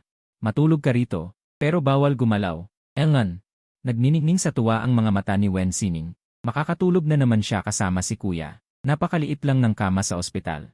Kailangan magdikit ang 2 taong nakahiga rito. Hindi ko sinasadyang mahawakan ang kanyang katawan. Umaalingasaw ang eksklusibong matamis na amoy ng isang babae. Nagulo rin ang aking isipan. Noong grade 6 pa noong huling nakahiga kami ni Wen Sining sa isang kama. Akala ko noon wala na kaming ugnayan sa isa't isa. Hindi ko akalaing matutulog pa pala kami ulit sa iisang kama. Gaya ng dati, kailangan ko pa siyang patulugin. Napapagod ba ang kamay ni kuya? Napakalapit namin sa isa't isa. Nang magsalita si Wen Sining, ramdam ko pa nga ang bahagyang paggalaw ng kanyang dibdib at ang mainit na hininga sa aking tainga. Nilayo ko ang aking leeg at naramdaman kong nag-init ang aking pisngi. Hindi ako napapagod. Huwag ka nang magsalita. Matulog ka na. Kung hindi, sa sofa ka matutulog. Nang marinig ito ni Wen Sining, agad siyang pumikit at natulog. Inayos ko ang aking posisyon sa pagtulog. Sinimulan ko na rin ulit matulog. Akala ko mahihirapan akong matulog dahil may katabi ako, pero hindi pa ako nakakatagal na nakapikit. Napanaginipan ko agad iyon. Kinabukasan, nag-alala sa akin si Chen Feng. Maaga siyang pumunta para bisitahin ako. May dala pa siyang 2 agahan. Pero nang buksan niya ang pinto ng kwarto, halos mapatalon siya sa gulat nang makita niya ang 2 taong magkayakap na natutulog sa kama. Nagising ako dahil sa ingay at kumunot ang aking noo. Haplos-haplos ni Wen Sining ang aking likod. Dahan-dahang nawala ang kunot sa aking noo. Bumaling ako at natulog ulit. Sa aming pagiging mabilis, si Chen Feng ay akmang sisigaw, ngunit sa sumunod na segundo ay napatingin kay Wen Sining. Itinaas niya ang kanyang hintuturo sa kanyang labi. Naghuhudyat ng pananahimik, tumango si Chen Feng. Ang pagkabigla na sana'y lalabas sa kanyang bibig ay napilitang lunukin, inilagay niya ang almusal sa mesa. Agad siyang tumalikod at lumabas ng silid, habang naghihintay ng elevator, hindi na napigilan ni Chen Feng ang pagtakip sa kanyang bibig. Mahinang bumulong ng mura, hindi pa rin inaamin ni Lu Qinyu na gusto niya ito, magkatabi na nga sila sa kama. Pakitang tao, natulog ulit ako ng kalahating oras, kinusot ko ang aking mga mata. Antok na nagising mula sa panaginip, paglingon ko ay tumama ang ulo ko sa malambot na bagay sa tabi. Maputi ang balat ni Wen Sining at maliwanag ang kanyang mga mata. Kapag tahimik ay mayroon siyang kakaibang ethereal at pakiramdam ng pagiging malapit. Hindi mo talaga masasabi na mayroon siyang autism, pag tinala ko ay nakita ko ang ganitong itsura ni Wen Sining. Natigilan ako bago natauhan, kagabi katabi ko siyang natulog, nataranta akong tumingin sa kaliwat kanan. Bumangon na rin si Wen Sining sa kama, tumayo sa tabi at nakatingin sa akin, hindi maintindihan ang aking ikinikilos. Anong hinahanap ni Kuya Qinyu? Wala, kinamot ko ang aking gusot-gusot na buhok. Nagmamadali akong pumasok sa banyo, gising na pala, maghihilamos muna ako. Ilang minuto akong nagtagal sa banyo, paglabas ko, kinukuha ni Wen Sining ang almusal mula sa bag. Lumapit ako at nagtanong, kailan pa dumating ang almusal? 34 na minuto ang nakalipas. Parang hindi pa ako gising noon, bigla akong nakaramdam ng hindi maganda, baka si Chen Feng ang nagdala nito. Tumango si Wen Sining, tama nga, agad kong kinuha ang aking cellphone, bumulwak ang sunod-sunod na mensahe. Lahat galing kay Chen Feng, tinatanong ako kung bakit ko katabi si Wen Sining. Mayroon ding nagulat at nagbabaliwala, mayroon ding nagagalit dahil naglihim ako sa aking kaibigan, hindi ko kayang magpaliwanag. Kaya pinili ko na lang na huwag pansinin, biglaan ang paglabas ng aking allergy, ngunit buti na lang pagkatapos ng 2 araw na pagpapagaling sa ospital. Ay bumuti ang aking kalagayan, nagreseta ang doktor ng ilang araw na gamot at pinayagan akong lumabas ng ospital. Pagkalabas ko ng ospital, saktong ihahatid na rin ni Linway si Miss pabalik sa Liu City, Young Master Lu. Nabalitaan ko na lalabas ka na ng ospital ngayon, naayos na ba ang mga papeles? Kung hindi pa, ako na ang mag-aasikaso ng mga papeles mo, pwede rin kitang ihatid pabalik sa school, tumayo ako at nagsalita. Ay hindi ko pa naayos ang mga papeles ko, hintayin nyo na lang ako dito ni Sining, pupunta na ako. Kakatutok ko kay Wen Sining, nakalimutan ko na hindi pa tapos ang mga papeles sa paglabas sa ospital, suhestyon ni Linway. Ginoong Lu, hayaan niyong si Binibini ang mag-asikaso ng mga papeles ninyo para na rin siyang magsanay. Makakatulong ito sa pagpapabuti ng kanyang kakayahan sa pakikipagkapwa-tao, na makakabuti sa kanyang paggaling, babantayan ko rin siya. Sa narinig ko kay Linway, tila may punto siya. Si Wen Sining, na inudyukan, ay tumango-tango, nang marinig niyang ito ay para sa akin, agad siyang pumayag. Ibinigay ko sa kanya ang aking bank card, G, at iba pa, at sinabi ko sa kanya ang iba't ibang hakbang. Pagkatapos kong sabihin yon, hindi pa rin ako kampante, naintindihan mo ba? Tumingin sa akin si Wen Sining. Bigla niyang sinabi ng may determinasyon, gusto kong tulungan si Kuya Kinyu sa kanyang misyon, kailangan niya itong tapusin. Kaya't sinabi ko kay Linway na bantayan siyang mabuti, sa lobby, mahaba ang pila sa bawat bintana ng pagbabayad.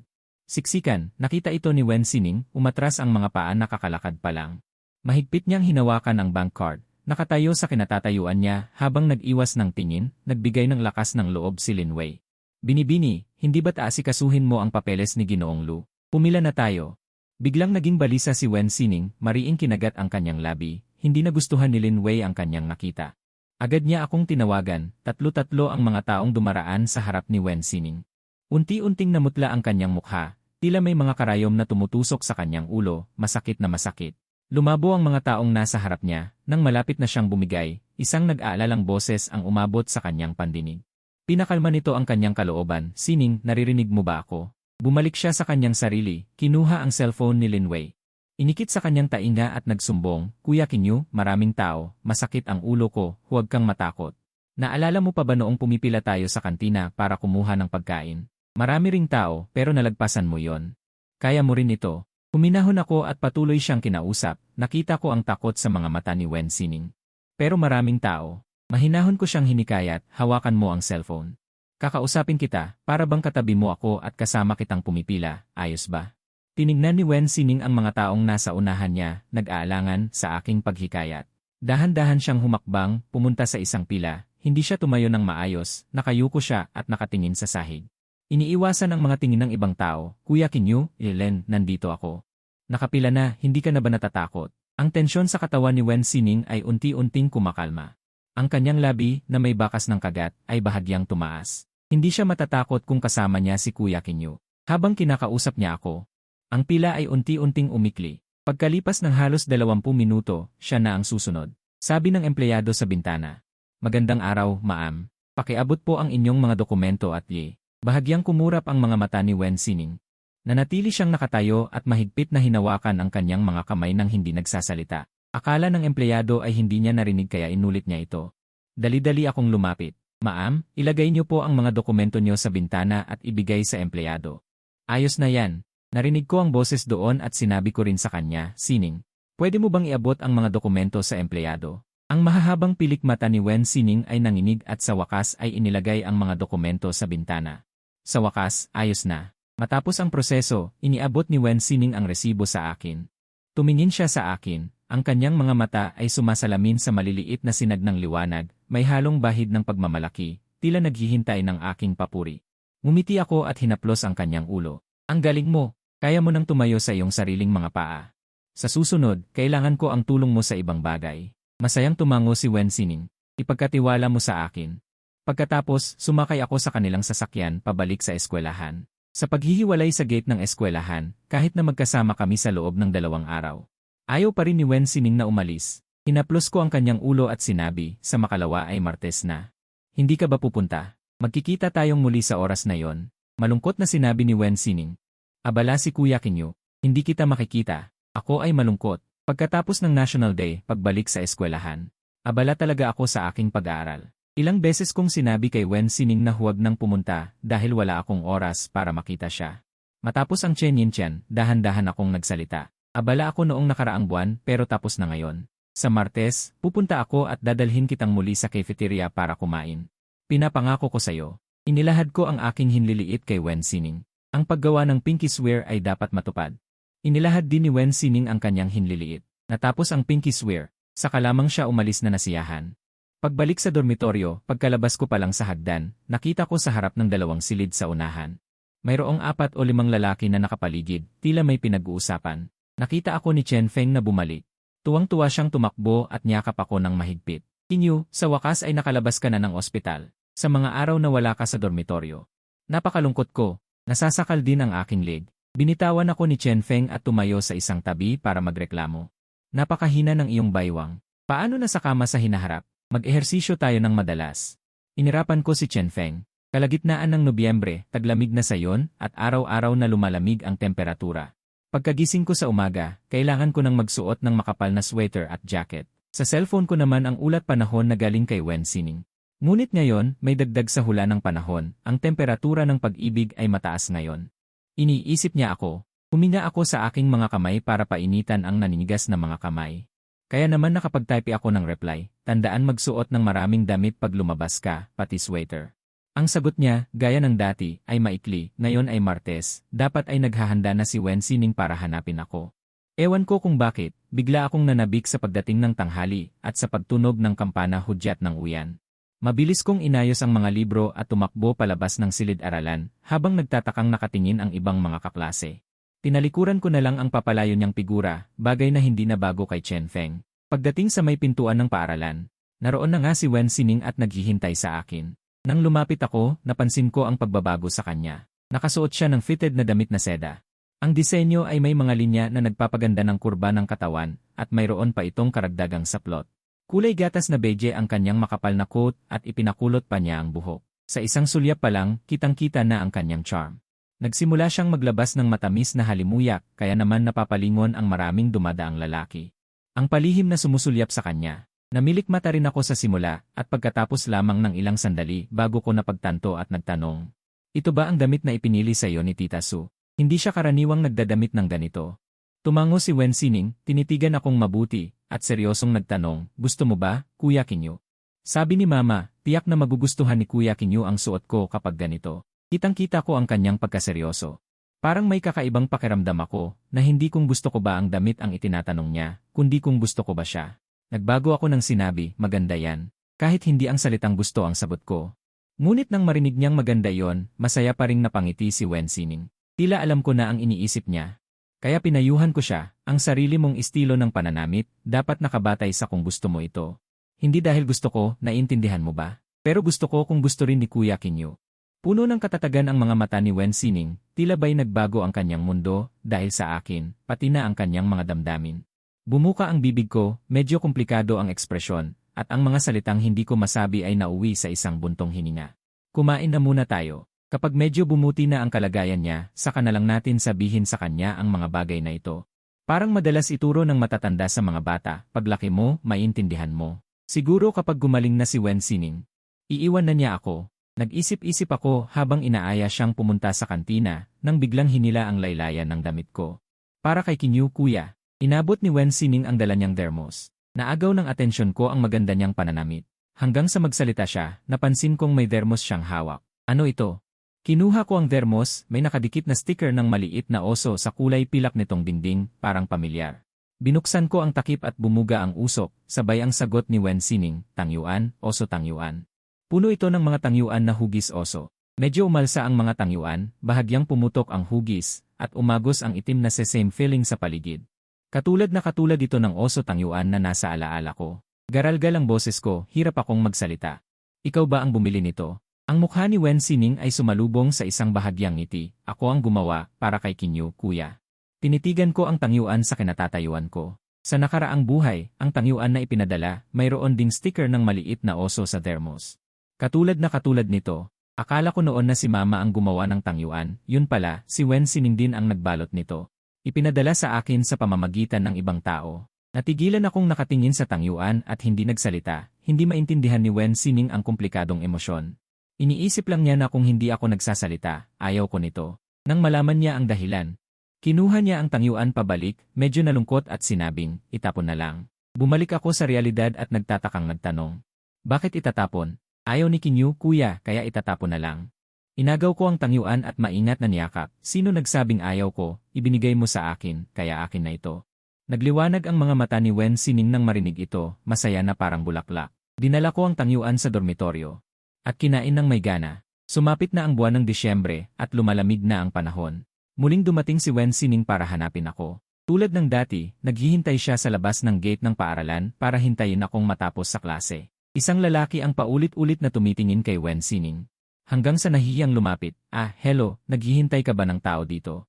Tinitigan ni Wen Sining ang gusali ng paaralan sa harapan at nanahimik. Kung titingnan ng mabuti, mapapansin pangang ang kanyang mga mata ay walang laman at hindi katulad ng karaniwang tao.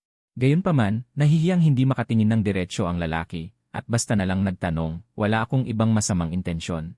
Gusto ko lang sanang kunin ang contact information mo. Patuloy na umaalingaw ang isang boses sa taingan niya, kumunot ang noo ni Wen Sining at gumalaw ang kanyang mga mata.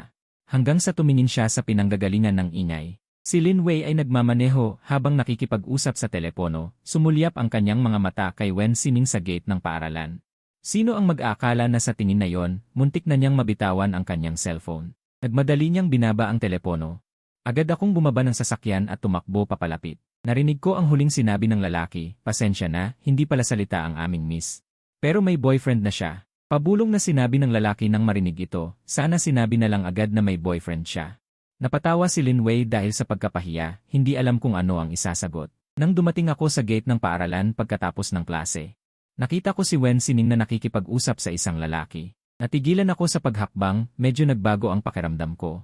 Habang naglalakad ako papunta sa gate, kumaway din ang lalaki sa kanila bilang pamamaalam. Nagkasalubong kami.